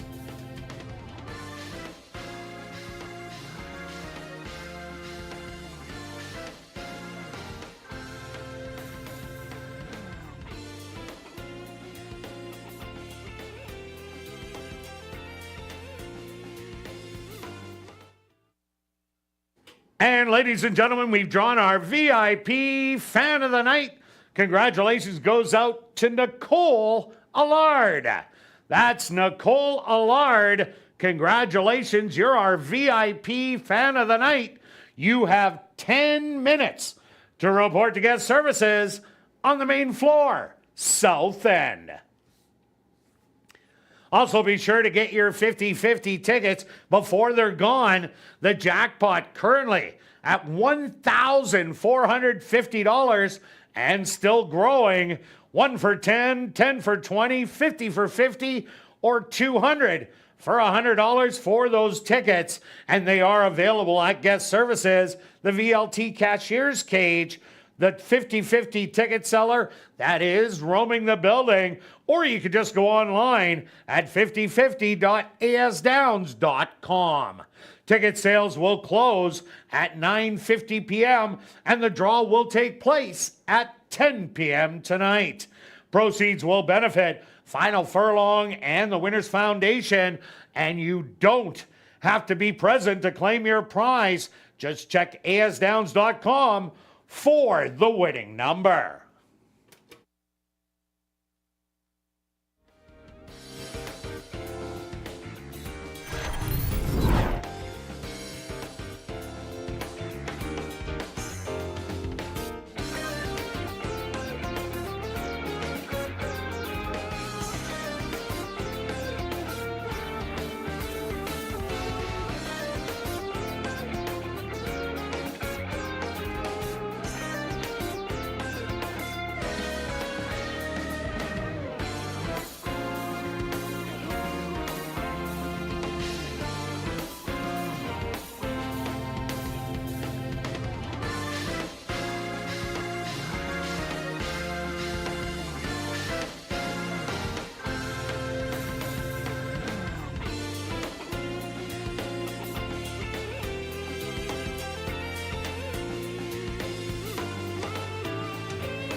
And welcome back down to the paddock for race number 4, kicking off $50,000 guaranteed pick 4 wagering with a $5,000 claimer for Manitoba, Saskatchewan, North and South Dakota breds that are non-3 lifers or non-winners of the year. They're going to go 5 furlongs. Quick look back at race number 3. While we've seen a little different Art Nouveau this time out stretch, sat a lot closer, and Sven Bellrup wasn't messing around. He made his move early to capture the lead and kept going. Absolutely, and it'd be interesting to. So now we've got 2 races on the 2 and 2 not so good breaks. So is it a thing for the horse? It'll be interesting. Well, let's hope not. Let's hope not. Maybe it's correct. a 2 and done. Yeah. We can only hope on that. But a great race by that's what he said. For sure. Okay, here we go. Kicking off the pick 4, as you can see, guaranteed to be 50,000. With the sequence we have, I think it's going to go well over that, maybe even closer to the 90 or the 100,000. I'll start with the 6 that we both have, is the current favorite. This horse is running, had a nice campaign last year, ran against some tough horses in there. We talked about all the different ones that this horse ran against. Has shown speed. Think the horse is grabbing the lead and going? Or is there somebody else? Prairie Drifter does have enough speed, but I think I Love My Life has that natural speed to get out there. Yeah. So we'll be, if not battling, sitting second. For sure. Forwardly placed, certainly doesn't need the lead, can come off the pace. Won't be left too far back. That's why I had to make it, not to mention that Lise Pruitt's having a great opening meet, or a great opening 4 days. Yeah, no doubt about it. My top selection also. I also like number 3, as you do, Valid Defense. Valid Defense last year, 6 starts. Never got a win, but 3 seconds and a 3rd place finish. Was never really in an easy spot. Was beaten by I Love My Life in the last start of the year. Previous to that was hanging out in the allowance non-2 lifers and the 12-5 non-2 lifer. So Valid Defense finding a little bit easier of a spot here, but it is a late closer. Absolutely. Just needs, can't get too far back, and you mentioned 5 furlongs. But it is only 5. It is 5. That's the tough. Let's take a look at the 4. One of the mare, or one of the girls, only girl in here against the other boys. We've seen this before. They can win. Kirt mentioned a good... last year, 3 out of the first 4 times the race was ran, the girls beat up the boys. Yeah, and I do like how this horse ran last time. Pressed was outside, and then this got tired late. This horse usually makes that one move, late run. You could see a few of them. Certainly belongs in this group. You're getting 8-1. I think that's a bit of an overlay. Yeah, no doubt about it. Another horse I do like is number 7, Prairie Drifter. Here's another one that does offer a bit of speed to the race. You see, first time out last year, was in this same condition, was beaten by a girl, Diane's Wish. Call the Cops ran second, but the comeback race was much better when it showed speed, opened up, and beat Ratliff City, who ended up being a really nice one in the end. So if Prairie Drifter will come with one of those races, big bargain at 9-2. Yes, and let's take a look at the old-timer. Double time has been a fixture here for a lot of years. 62 starts here at ASD, his only race here at ASD. Had a nice meet last year, over 11,000, 7 of 9 in the money. Usually likes to go to the lead going longer, but has been closing. Like I said, did win at 5.5 in the early starts, so that's there. I don't know about the win, but I think second or third. Do you remember the last time you cashed big on this horse? I do. It's been too long. It was 2020, and Double Time paid 65-1. Also, look at number 2, Dare Mighty Things. Had a great meet at Century Mile and Century Downs back in 2023. 2024, though, was an absolute different story. As a 3-year-old, the horse just couldn't get going, but now graduates to 4. Maybe the horse will revert back to those better races at Century Mile. You're getting 12-1 right now. Not a lot of indication on the workouts in the morning. No, I have to maybe watch one, but, like you said, there was some talent in there. Maybe they figured out. Let's take a look at the one horse as the one. Only had the one start, ran relatively evenly, dropped back, and then came again. I do like that. Did win last year on first start. Certainly, right there. This is the type of condition that these horses can step up and certainly do well. So And again, another one of those exactor or try plays for me. All right, let's go to our wagers here in race 4. Stretch, what do you have? All right, I have. Oh, you get 2 bets. You like that? So I had some leftover money. where did you From get all Hawkesbury this? last Hawkesbury last night. Yeah, I was going to say, geez, that. I was playing chalk and winning, All right, you better save some. but I didn't know because, All right. it is Australia. It is. Here we go. $1 pick 4, 3, 4, and 6. With 2, 4, and 7, just the 4 and the 8, and then 1, 4, 7, 10 in the last. Ooh, a bunch of prices. I spent it all in the pick 4 because I think it's going to be a big pool and it's going to pay well. And myself, I took 3, 4, 6, 7 in here, then 2, 4, 7, then 4, 7, and 8. Took a gamble with just the 4 in race number 7, and I had $14 left over because I had a $50 bill. So I'm going to go a double. Rolling double, I like it. 6 I and like it. 4. Good luck with all your wagers here in race 4, and we'll see you back for race 5.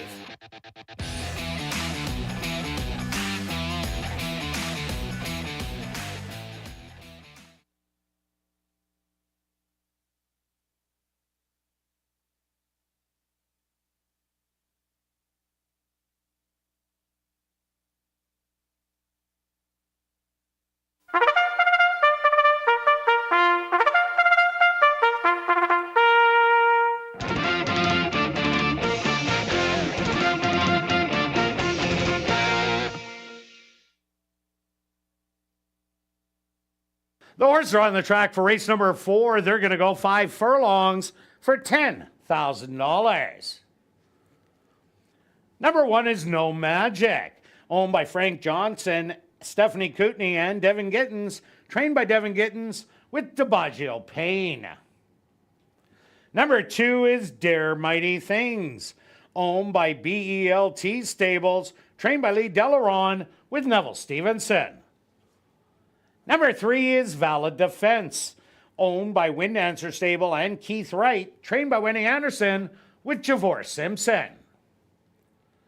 Number 4 is Maybella, owned by TP Racing, trained by Maria Stanford with Roger Hewitt.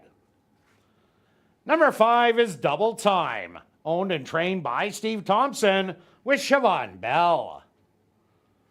Number 6 is I Love My Life, owned by Sons of the Lane, trained by Lise Pruitt with Matthew Bennett.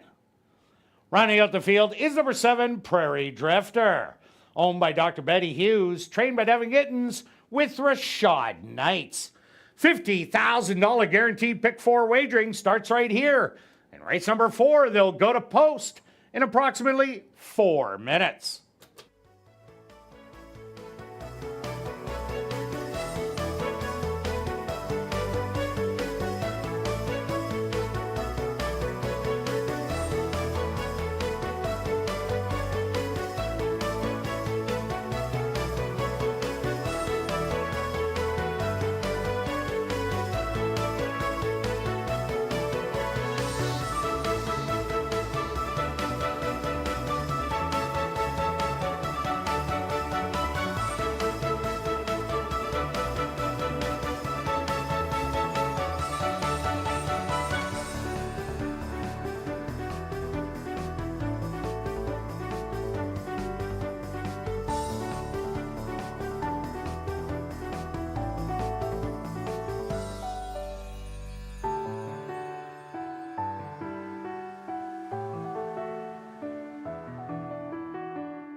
All right, going 5 furlongs, kicking off the pick 4.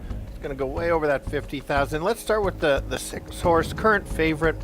Deserves to be ran against some nice horses last year. Can show speed, doesn't need the lead. Could just sit in second or third and make that late move. Like the trainer, she's hot. Other ones to consider is take a look at the 4 Maybello. One start is showed speed, won't show speed today because there's other speed ones, but has won 7 races lifetime. Always like that, especially 6-1. The closer from the back will be the 3 at 4-1, but can't wait too long. So let's go 6, 4, and 3. Yeah, Stretch, I'm with you on number 6. I Love My Life. Good tactical early speed. Lace Pruitt having a fabulous start to 2025. And I think this horse is just going to be naturally in the top 2.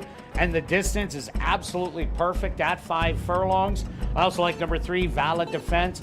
Don't expect this horse to be anywhere near the front end. It'll be sitting at the back, making a late charge to catch the leaders.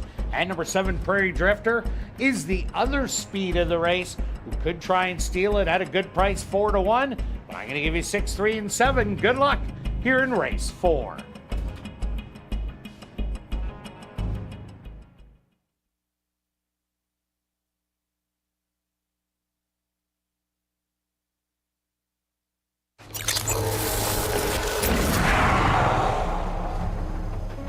It's now 2 minutes to post time at ASD.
No Magic, the first into the starting gate. Dare Mighty Things getting set to go in.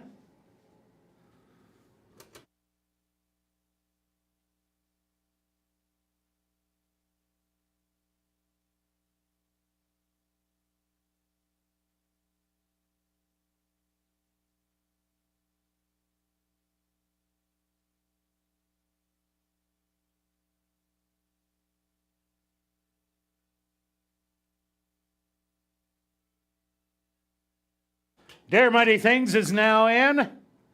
Here comes Valid Defense.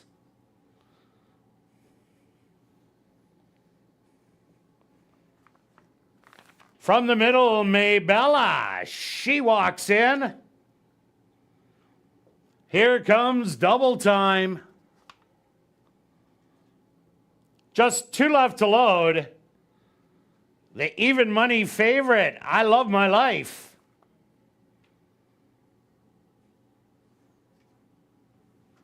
And just waiting on Prairie Drifter to the outside.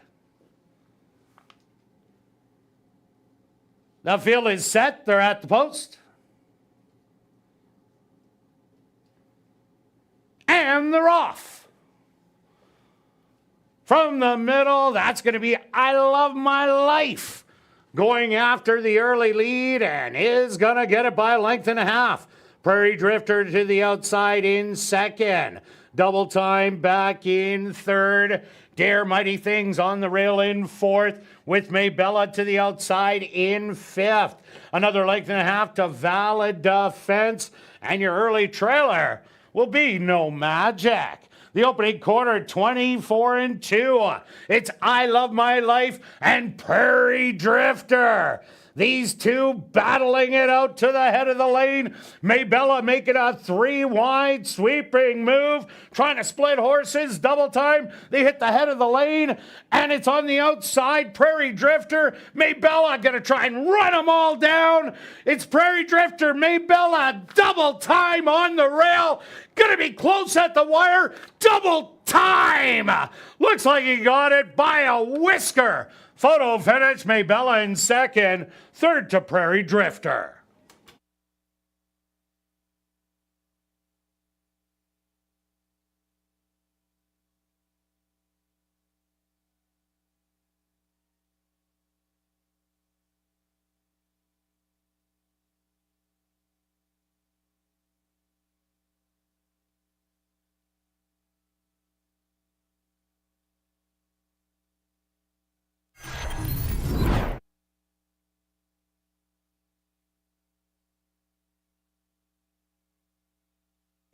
The stewards have requested a photograph to determine the winning horse. They went the opening quarter 24-2, the half 49-1. Time for the 5 furlongs, 102-2.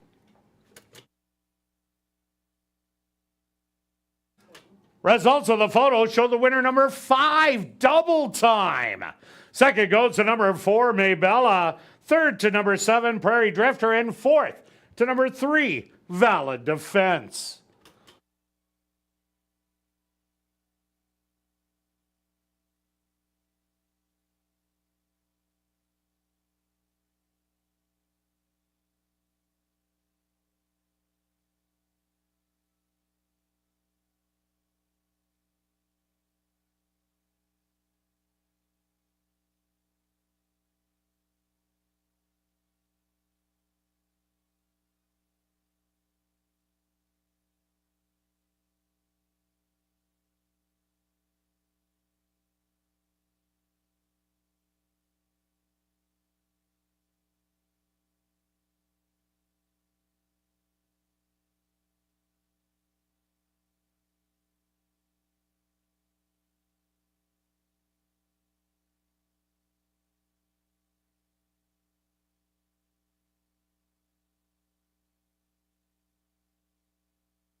Now in the winner's enclosure, the official winner here in race number 4, that's number 5, Double Time.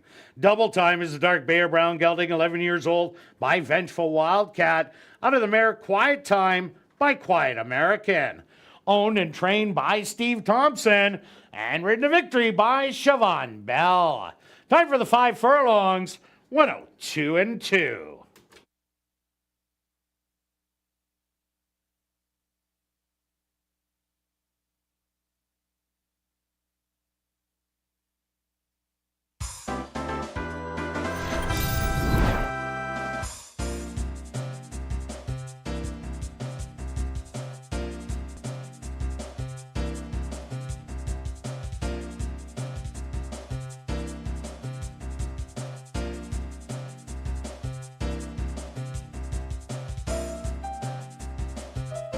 Race 4 is official in the upcoming 5th race. Our VIP Fan of the Night race.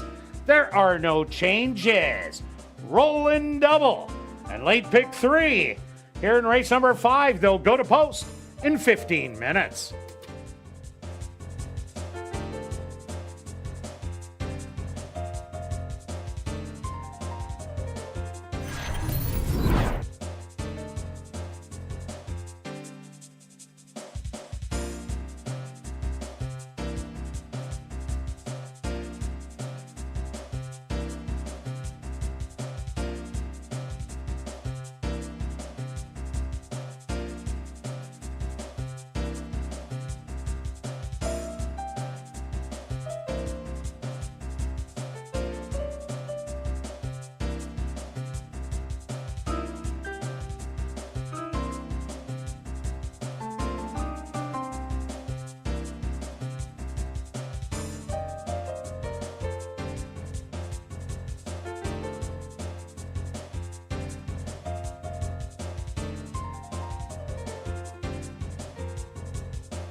And welcome back down the paddock for race number 5 for this allowance optional 12-5 claimer. For fillies and mares 3 and up, they're going to go 6 furlongs. Quick look back at race number 5 stretch. Double time goddess. Yes. And what a great ride by Siobhan Bell. It was a great ride, a patient ride, got a bit of a break with the whole opening up, went through it. Very exciting race, absolutely. Over $93,000 in the pick 4. Neither one of us are still going. I'm going to say about at least... Had 4 horses. I guess I needed an all button. You did. I'm going to guess about at least 80% of the tickets are knocked out. What do you think? More? 90? Well, I'm part of the 80, so I don't care anymore. So now, just so you know, here at ASD... Well, I care, but... Of course. Yeah, I'm well, up. you kind of do care because there's a carryover if it doesn't go. Yes, that's right. So, and I could have a shot for tomorrow. Correct. Imagine the pool tomorrow. Ooh, baby. Okay, on to race number 5. What do you like in here? Okay, I've got the 2 as my top selection. Current, kind of almost co-favorite. I think 2 and 4 will be the co-favorites here. Ran a nice race. The 7 might take quite a sorry, bit of you're money right. also. You're right. Okay, back to the 2. I think this horse is going to probably be on the lead. Last time that Secret Glenda rushed up, grabbed the lead, and lasted, right. Whereas Summit broke well, but decided to get out of the duel and try to close late. I think it was the right ride, just wasn't good enough to beat Secret Glenda that day. This time can control it. Gets the 6 furlongs. Usually you're not going to gun to the lead. This horse has some natural speed. Yeah, and it's won 7 out of 20, going 6 furlongs.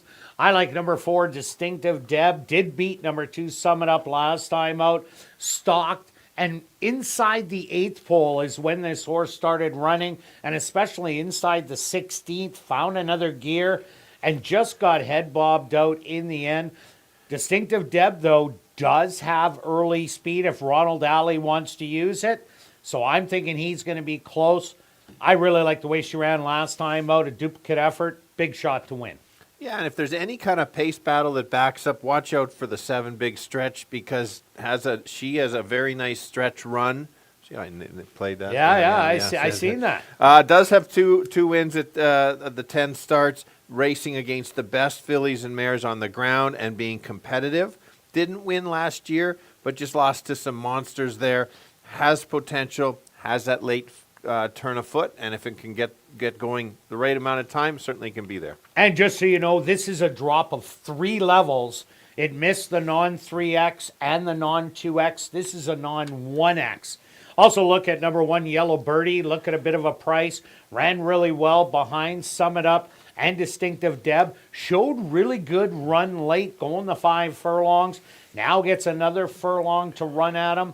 So I think Yellow Birdie, you got to put it in your tries and supers. For sure. And the one I'd like to put in there is the 3, the Catch the Dream. Has lost a big stretch before, but had run very well last year. 6 of 8 in the money. 7 of 10 here at ASD. Likes the track. Take a look at that work on May 20th. Really do like that. A bullet work, ready to go. Also look at number 5, Get My Drift. Didn't show much in the first lifetime outing here at the Downs. Had run well at Fort Erie on the dirt. Got to bring one of those races. I expect this horse to run better today. Yeah, and if you think there's a pace battle and they're closers, watch out for the 6. Probably Stretch will be closing, and then under budget gets the 6 furlongs. This horse needs at least the 6. Could be closing late. All right, let's go to our wagers here in race 5 stretch. What do you have? I have not a 1, but a $2 try. 2 and 4 with 1, 2, 4, 7 with 1, 2, 3, 4, 7. Wow. Interesting. All right. That is. I'm going with my little triactor. 4 on top, a 127, 127. A $1 one is 6. I'm doing a $4 one for 24. Good luck with all your wagers here in race 5, and we'll see you back for race 6. Classic high 5 wagering.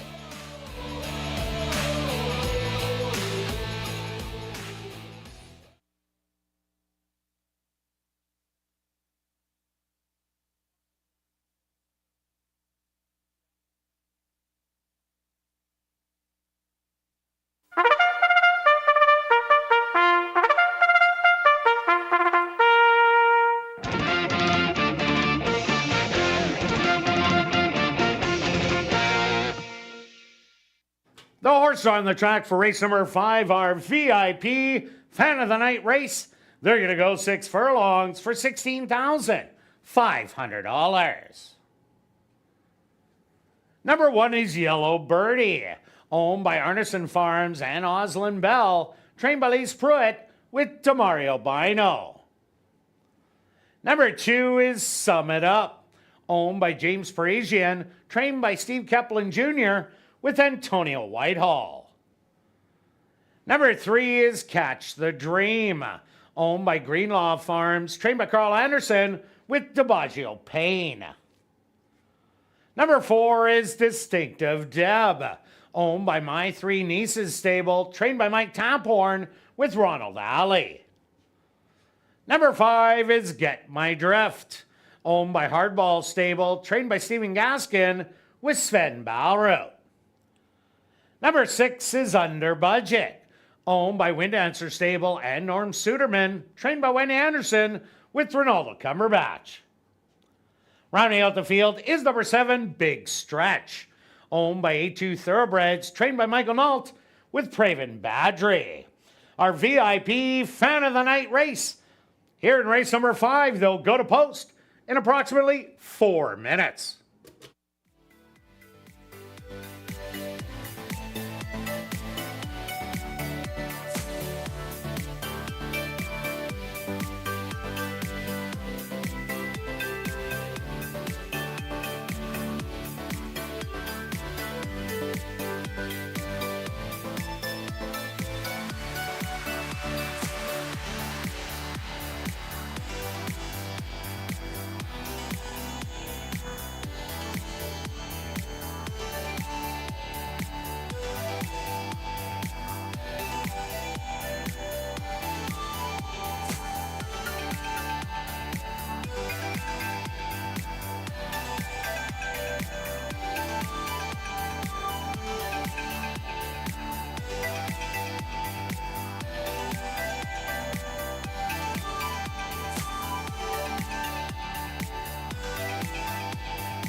All right, the girls going 6 furlongs, some top level girls in here.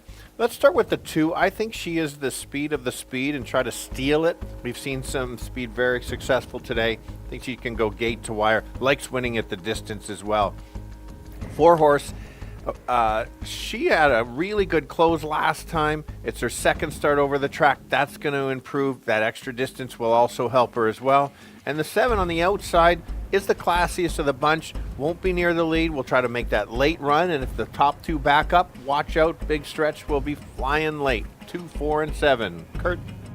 Yeah, Stretch, I'm with you at 2, 4, 7. Just a different order. I put number 4, Distinctive Deb, on top. Last time out, sat third, made the run really late to Secret Glenda, the eventual winner that hung on to win by a head. But she does have good tactical speed and could go after the early lead if she does want to. The 2, Summit Up. This horse might be loose speed in here, and that could be really valuable. Just got beat by the 4 late down the lane last time out, and there is no Secret Glenda to go battle for early honors. And number 7, Big Stretch. This is the easiest she's seen in a long time after running in stakes races. No early speed, but a big, deep closer in here. And don't leave out the 1, Yellow Birdie, who was right in behind those. That's the value right now at 9-1. But I'm going to give you a 4, 2, and 7. Good luck here in race number 5.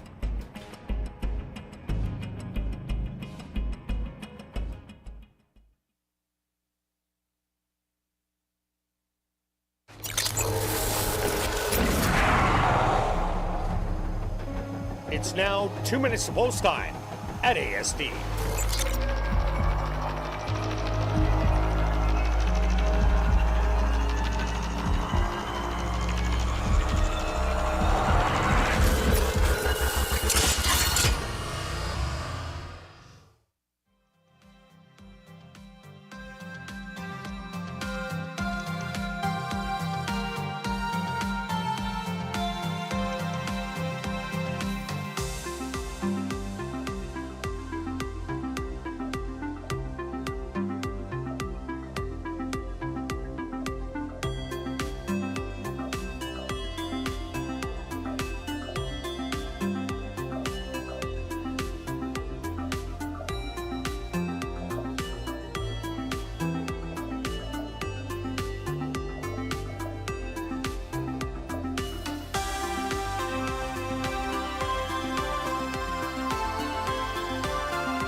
Yellow Birdie, the first one into the starting gate.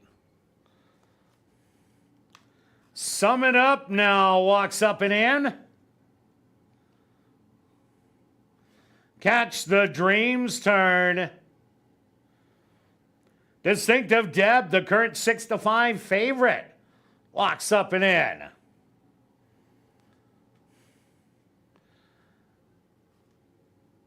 Get My Drift now is secured. 2 left to load. Under budget. And just waiting on Big Stretch to the outside. They're all set. They're at the post.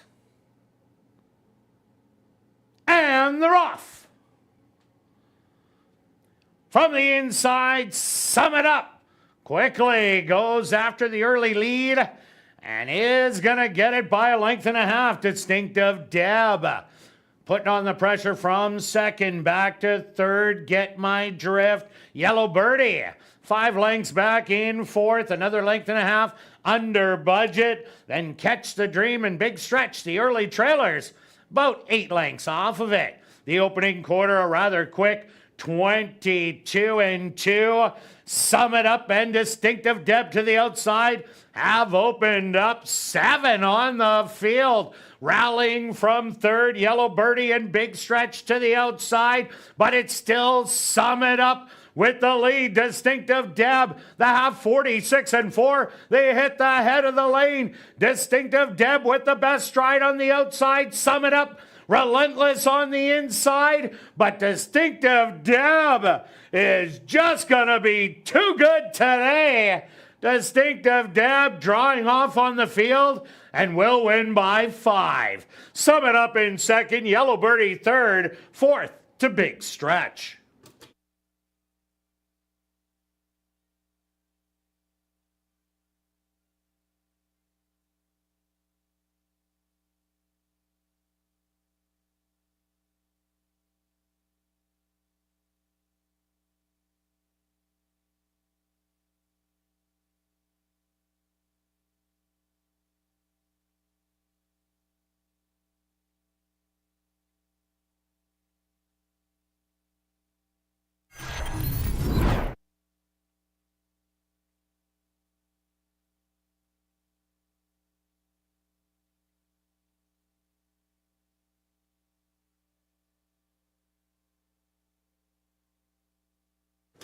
The stewards have posted number 4, Distinctive Deb as your race winner. Second goes to number 2, Sum It Up.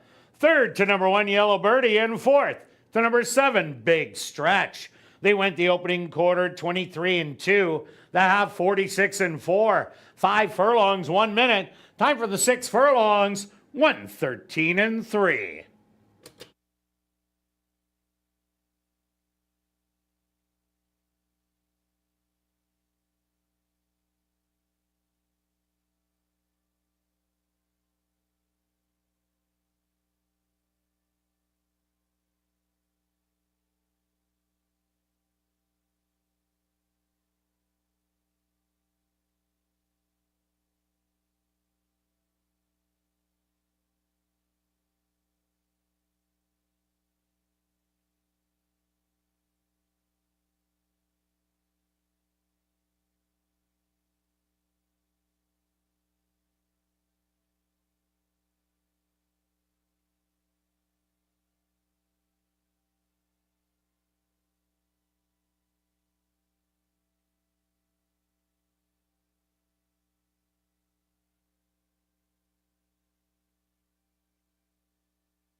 Now entering the winner's enclosure, the official winner here in race number 5, that's number 4, Distinctive Deb. Distinctive Deb is a bay mare, 5 years old, by Nationhood, out of the mare Val d'Isere by Harbor the Gold. Owned by My Three Nieces stable, trained by Mike Taphorn, and ridden to victory by Ronald Alley. Time for the 6 furlongs, 1:13-3. Race 5 is official in the upcoming 6 race. Our first of 2 classic high 5 races. Number 1, Black Tika, will run on lay 6. Number 2, Frisco Kid, the ownership should read Norbert Cashane and Norma Cashane. Late double, classic high 5 wagering. Here in race 6, they'll go to post in 16 minutes.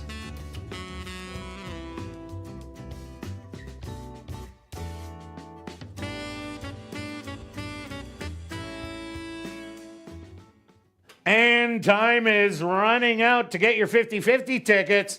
The current jackpot, 1,710 and still growing. Tickets 1 for 10, 10 for 20, 50 for 50, or 200 for $100.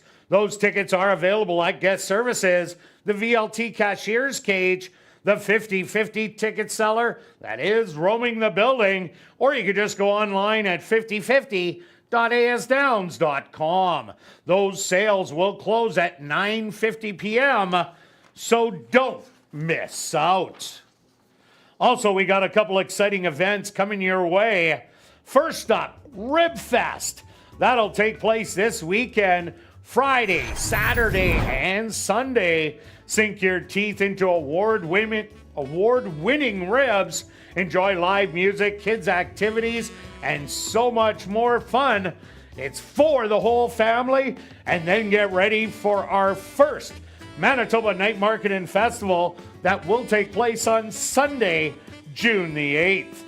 20 plus food trucks, over 100 local vendors, live entertainment, and plenty of fun for the kids. It's a summer event you don't want to miss. For full details, go to asdowns.com and mark your calendars.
And welcome back down the paddock for race number 6, Classic High Five Wagering for the $7,500 claimer for 3-year-olds and up.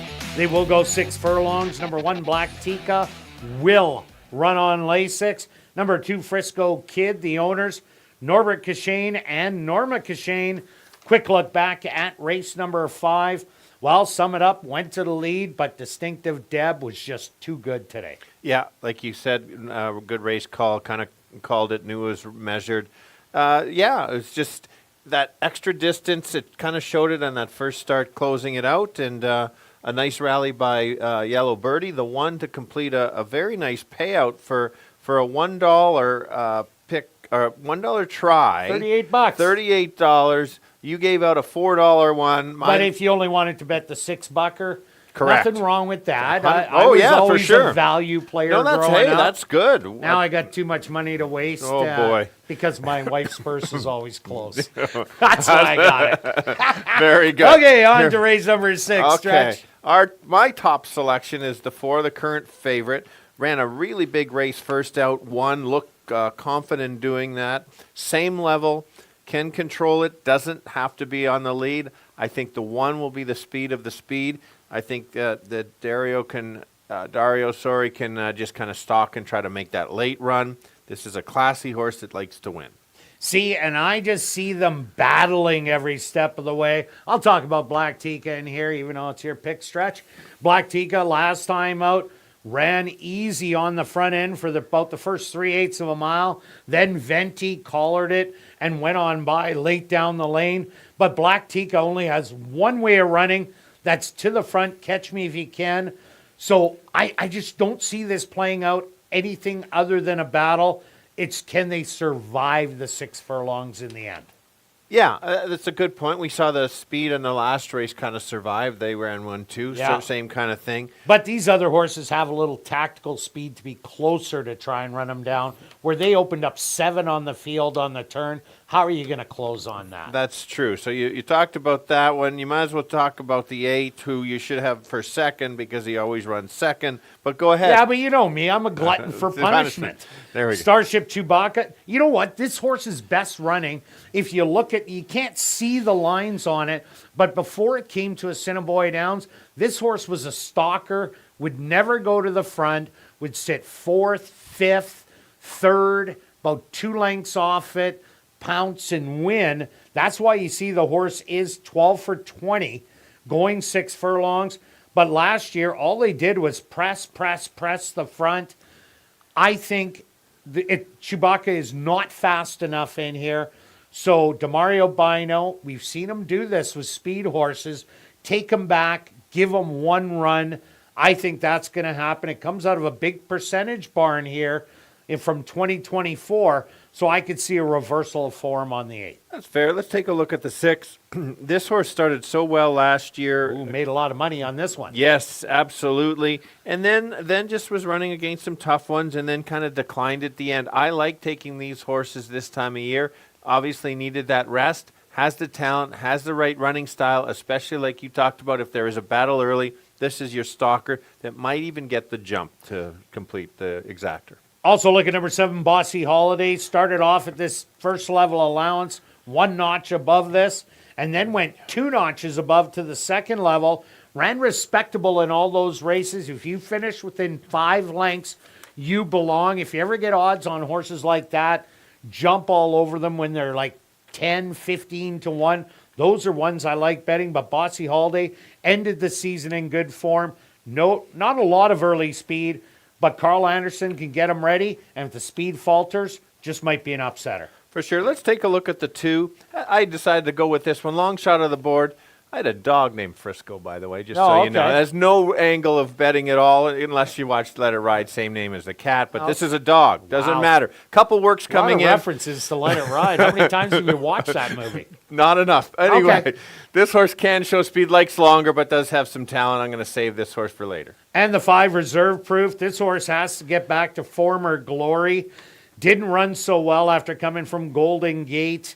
Well, maybe the winter off will help this horse. It did start 11 times. All its wins were at Golden Gate. But here's one.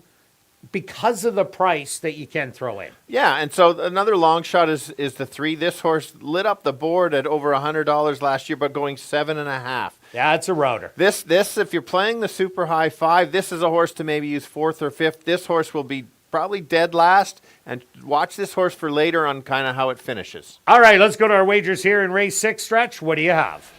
Well, I used some logic, and I went 20 place on Chewy Okay. because he likes to run second.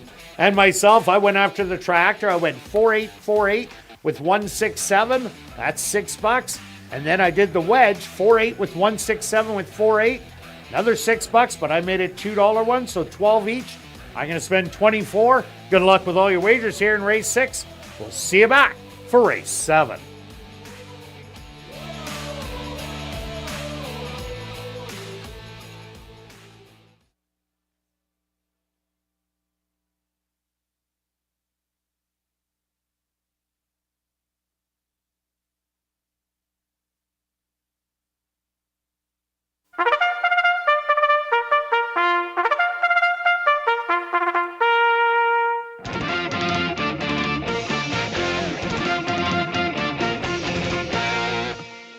The horses are on the track for race number 6. They're going to go 6 furlongs for $14,800. Number 1 is Black Tika, owned by Windancer Stable and Norm Suderman, trained by Wendy Anderson with Antonio Whitehall. Number 2 is Frisco Kid, owned by Norbert and Norma Cashane, trained by Norbert Cashane with Neville Stevenson. Number 3 is Captive Kitten, owned by Hearthstone Stable, trained by Victoria Morse with Douglas Badelou. Number 4 is Market King, owned by King Couture and Sharon Newell, trained by Jared Brown with Dario Dalrymple. Number 5 is Reserve Proof, owned by Windancer Stable and Erna Coney, trained by Wendy Anderson with Sierra Pruitt. Number 6 is Spire, owned by Murray Clearsky, trained by Sherry Lang with Sachin Paris. The 7 is Bossy Holiday, owned by Jay Goy Racing, trained by Carl Anderson with Matthew Bennett. Rounding out the field is number 8, Starship Chewbacca, owned by Monique Goulet, trained by Will Taranjo with Demario Bino. Classic high 5 wagering. Here in race number 6, they'll go to post in approximately 4 minutes.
Going 6 furlongs for $7,500 claiming price. Big favorite is the 4. Won last time as the favorite. Could see the same trip. It's a matter of is there a pace battle or not. I think this horse can sit just off, and if that's the case, run just like the last race. Others to consider, the 8 getting 6-1. Nice price, but be careful on the win. This horse doesn't win a lot. The speed that will try to steal it is the 1 at 5-1. If there's a pace battle, you could be getting some long shots, but I'm 4, 8, and 1. Kirt? Yeah, Stretch, I think there is that pace battle between the 1 and 4. So I did go to the seconditis Starship Chewbacca.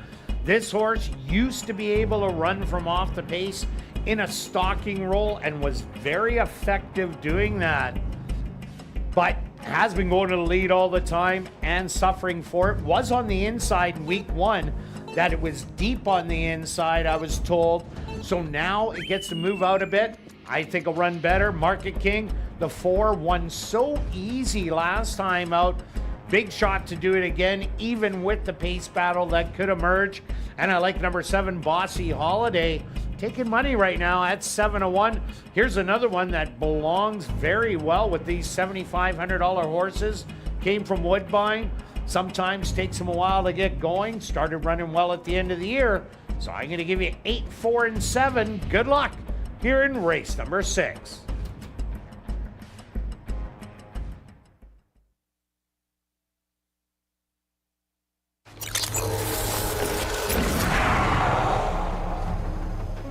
It's now 2 minutes to post time at ASD.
It's post time.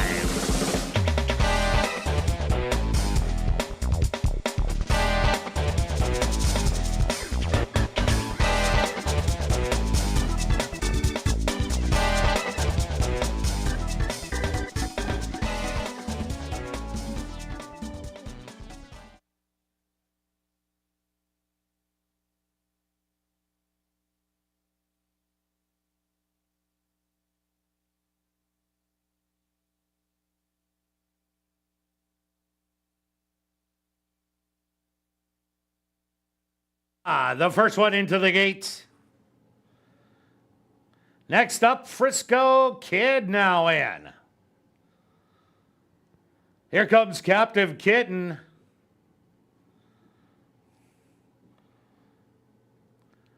Market King, the overwhelming 3-5 favorite, is loaded. Reserve Proof's turn. Actually, they fooled me. It's going to be Spire. Spire goes in. Here comes Bossy Holiday. Right in. Just 2 left to go. Starship Chewbacca to the outside. And now just waiting on Reserve Proof.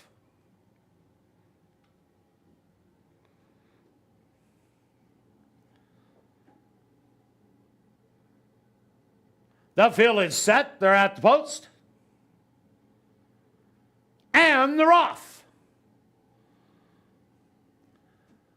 From the far outside, Starship Chewbacca showing early speed, but Black Tika is going to be the fastest of them all and goes right to the lead by 2. Starship Chewbacca back in second. Third on the rail, the big favorite Market King. In between horses, Reserve Proof. 3 wide, Spire. 2 more back, Bossy Holiday. And Frisco Kid and a Captive Kitten can see them all. About 15 off of it. 23-3 the opening quarter. Black Tika. Now on the outside, Starship Chewbacca. Creeping closer, Market King still with 4 lengths to make up the half, 46-2. They hit the head of the lane. Starship Chewbacca, Black Tika, and Market King is ducked to the rail. Bossy Holiday coming with a little bit of late run. A 16th of a mile to go. Starship Chewbacca, Black Tika, these two.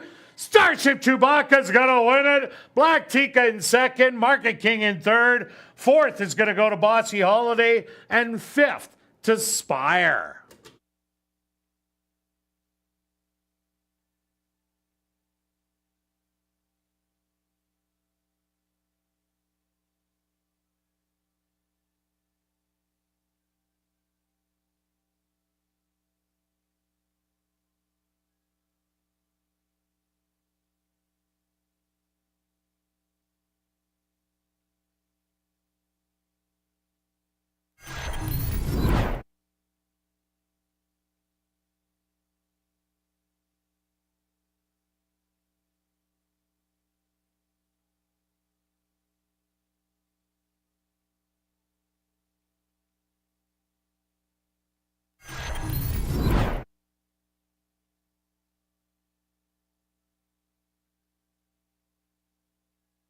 The stewards are posted number 8, Starship Chewbacca, as your race winner. Second goes to number 1, Black Tika.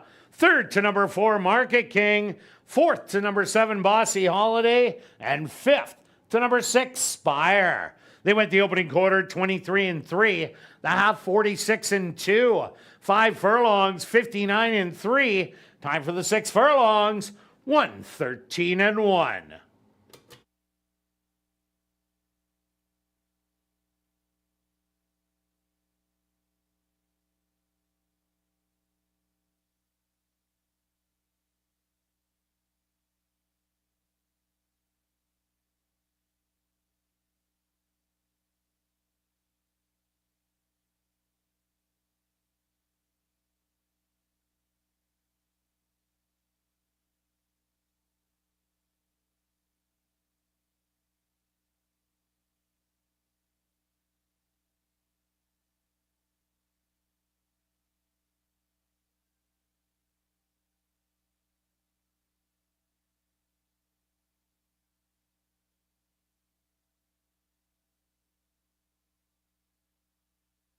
Now entering the winner's enclosure, the official winner here in race number 6, that's number 8, Starship Chewbacca.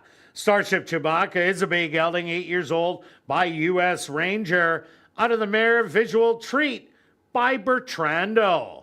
owned by Monique Goulet, trained by Will Tronjo, and ridden to victory by Damario Bino. Time for the 6 furlongs, 1:13-1.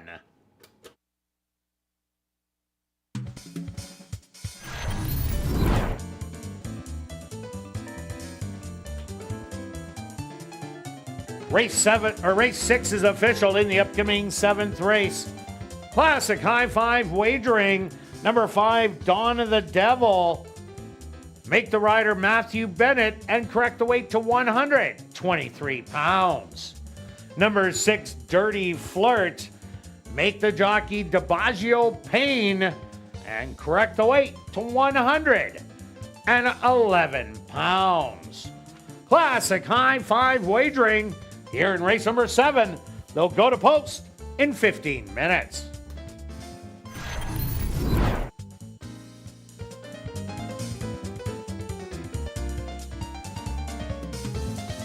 Well, after the final race, be sure to head up to the clubhouse for our popular Crazy Hour.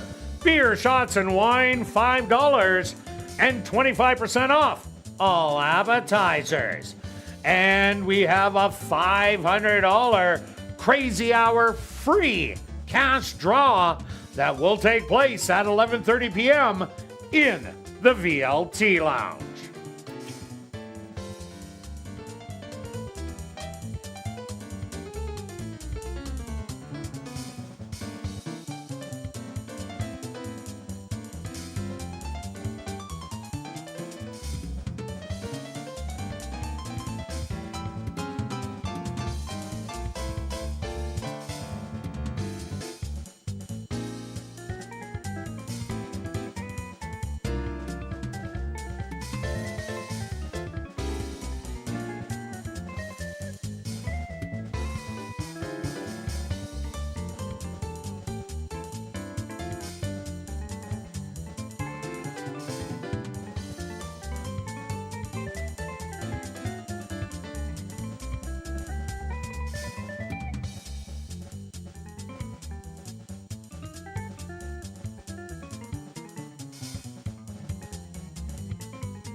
Ladies and gentlemen, turning your programs back to race number 6, we had 2 claims to report. First off, claim for $7,500, number 1 Black Tika, claimed by Drop-In Racing, James Keplin, and Parker Wallet, trainer Steve Keplin Jr. Also claimed for $7,500 was number 4 Market King, claimed by Primetime Stable, trainer Murray Duncan.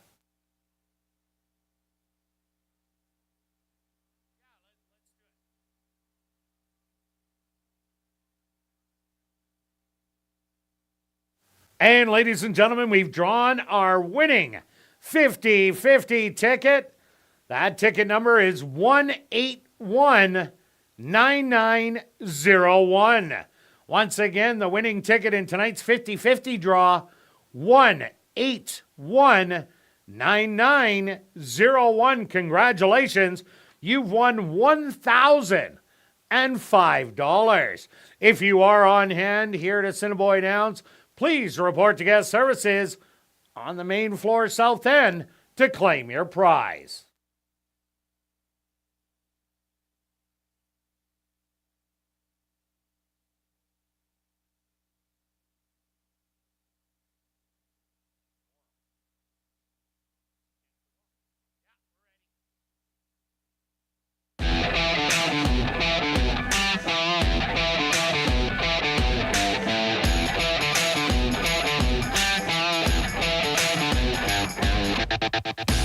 And welcome back down paddock 4, race number 7. We have a $10,000 claimer for fillies and mares 3 and up that are non-2 lifers. They're going to go 5 furlongs. Classic high 5 wagering.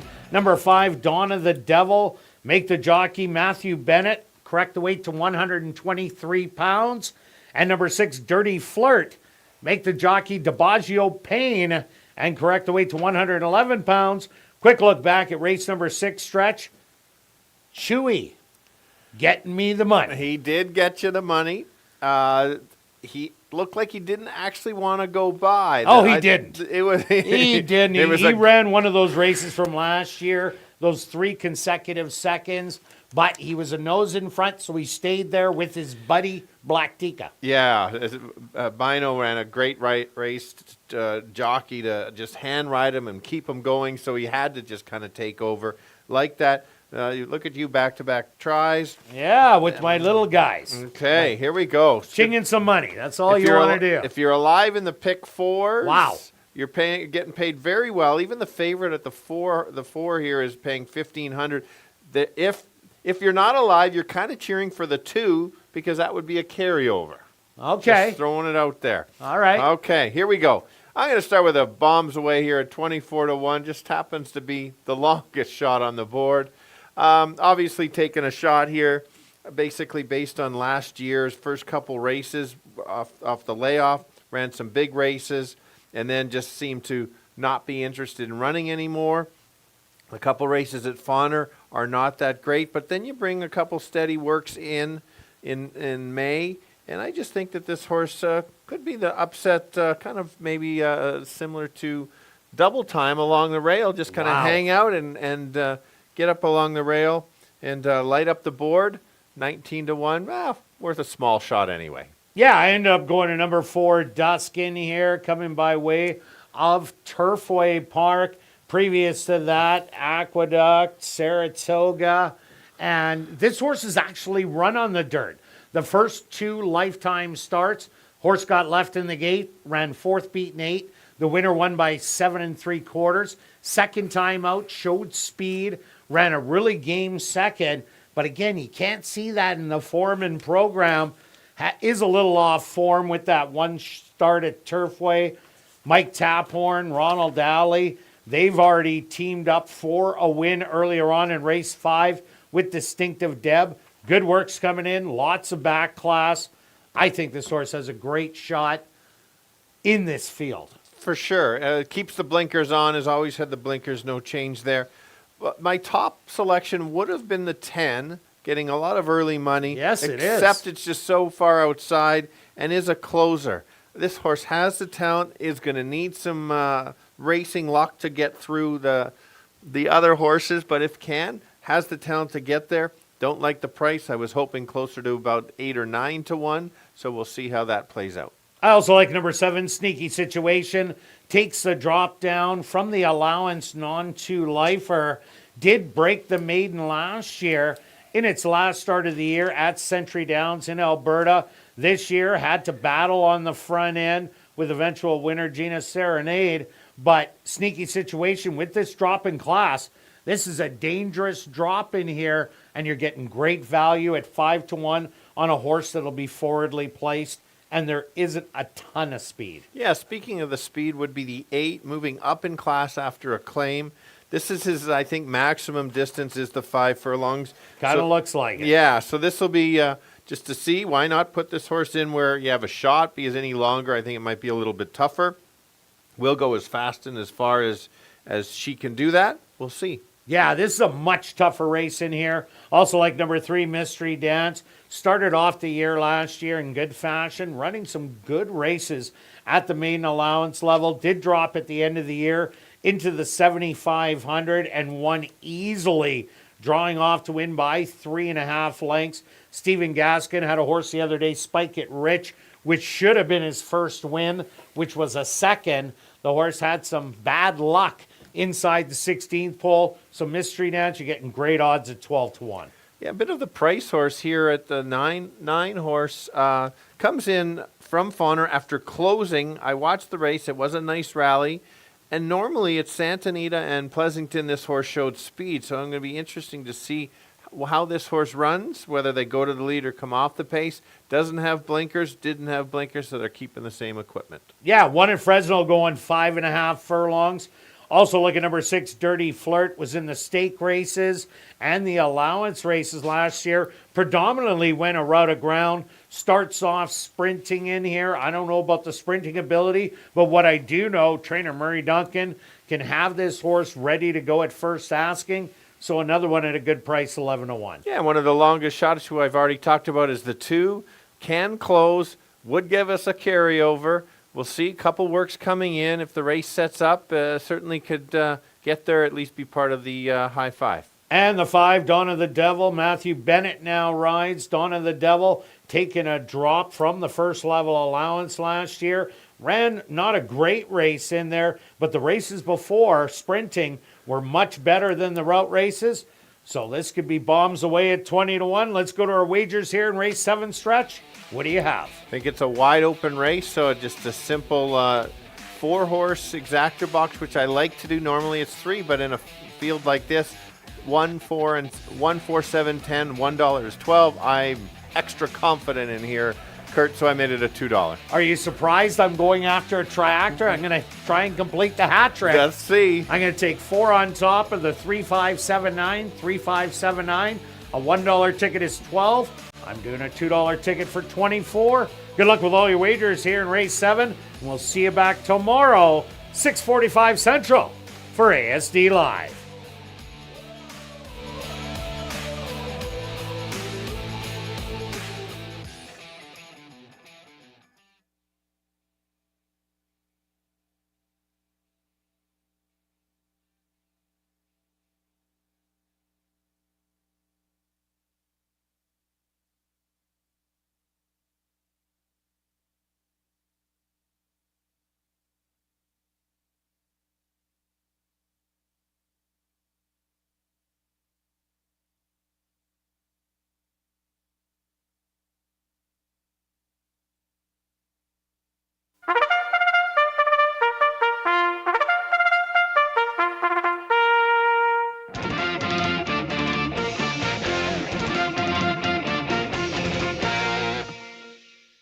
The horse are on the track for race number 7. They're going to go 5 furlongs for $13,600. Number 1 is I Am Mila, owned by Back on Track Stables and Larry Falloon, trained by Jennifer Jordan with Siobhan Townsend. Number 2 is Cavour, owned by Hetty Kling, trained by Maria Stanford with Roger Hewitt. Number 3 is Mystery Dance, owned by Stella Racing, trained by Stephen Gaskin with Demario Bino. Number 4 is Dusk, owned by Gary Naherniak and Leon Howham, trained by Mike Taphorn with Ronald Alley. The 5 is Dawn of the Devil, owned by Greenlaw Farms, trained by Carl Anderson with Matthew Bennett. Number 6 is Dirty Flirt, owned by Roll the Dice Stable, Royce Finley, and Arneson Farms, trained by Murray Duncan with DiBaggio Payne. Number 7 is Sneaky Situation, owned by Anderson Livestock Stable, Bison Stable, and Oslin Bell, trained by Devin Gittins with Rashad Knights. Number 8 is Flintlock, owned and trained by Terry Cole with Neville Stevenson. Number 9 is Mineral Rights, owned by Homer Thoroughbreds, trained by Jason Homer with Sierra Pruitt. Rounding out the field is number 10, Midnight Candy Storm, owned by Dwayne Paulson, trained by Tom Gardaby Jr. with Javor Simpson. Classic high-five wagering here in race 7. They'll go to post in approximately 4 minutes.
Full field of 10 girls, most of them looking for their second win lifetime. The one on my top selection, the one has already won 2 races, raced really well at the start of last year and then kind of went off form. I'm hoping she returns to her form back in June of 2024, and if right, you get paid quite a bit.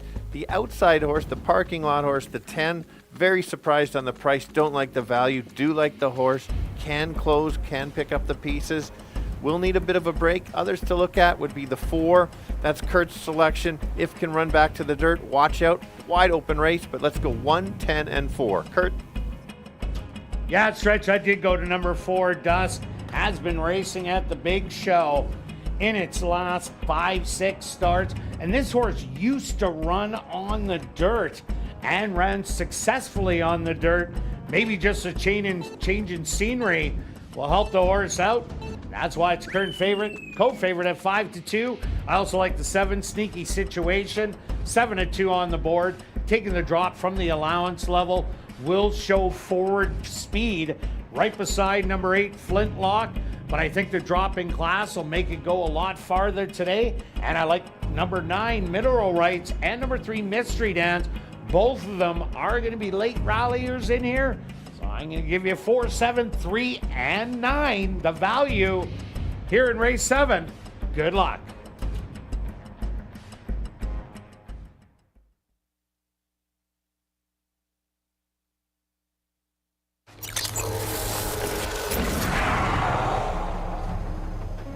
It's now 2 minutes to post time at ASD.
I Am Mila. The first one in the starting gate for the nightcap. Next up, Kavor now walks in. Here comes Mystery Dance.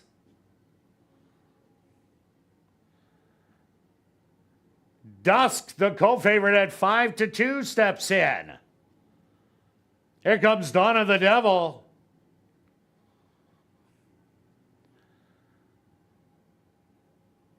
Dirty Flirt also is in. Sneaky Situation, the other co-favorite at 5-2, is in. Here comes Flintlock. Just 2 left to load. Mineral Rights. And just waiting on Midnight Candy Storm from the outside gate.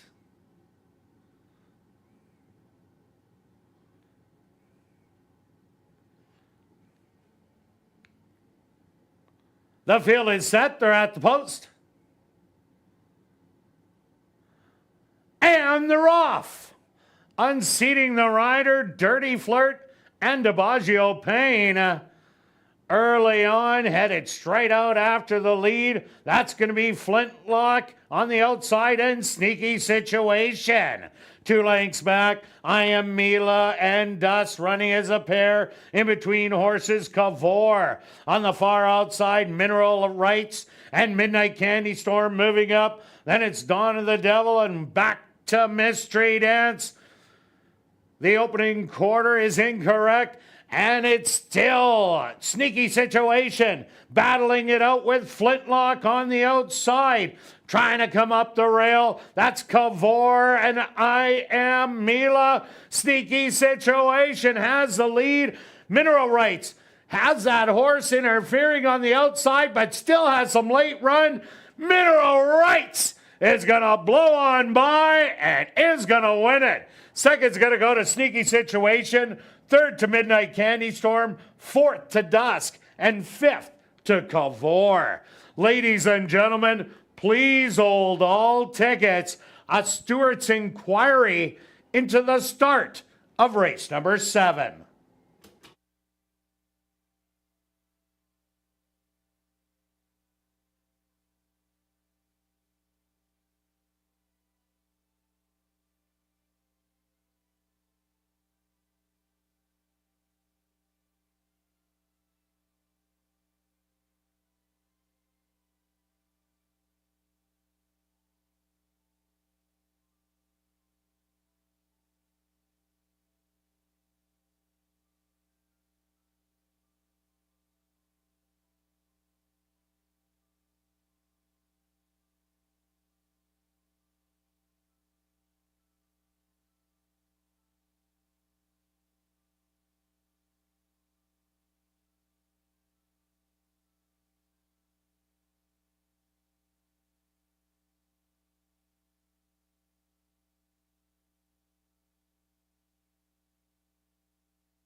The Stewart's supposed to number 9, Mineral Rights, as your unofficial winner. Second goes to number 7, Sneaky Situation.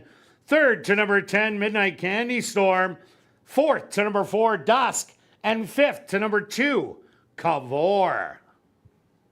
Once again, ladies and gentlemen, the inquiry is into the start of race number 7.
Now entering the winner's enclosure, the unofficial winner here in race number 7, that's number 9, Mineral Rights. Mineral Rights is a chestnut filly, 4 years old, by Rousing Sermon, out of the mare Moving Desert by Desert Code. Owned by Homer Thoroughbreds, trained by Jason Homer, and ridden to victory with her first lifetime win by Sierra Pruitt.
Ladies and gentlemen, after reviewing the films, the stewards are removing the inquiry sign off the board. 9-7-10-4-2 will become official.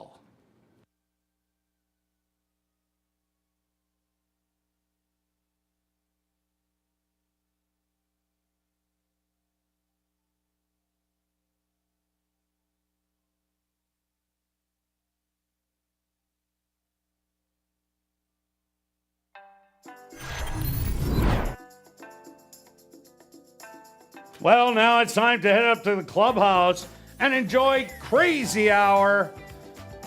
Beer, shots, and wine, $5 and 25% off all appetizers. And there is a free $500 cash draw that will take place at 11:30 p.m. in the VLT Lounge. And don't forget, live racing resumes tomorrow at 7:30. We'll see you then.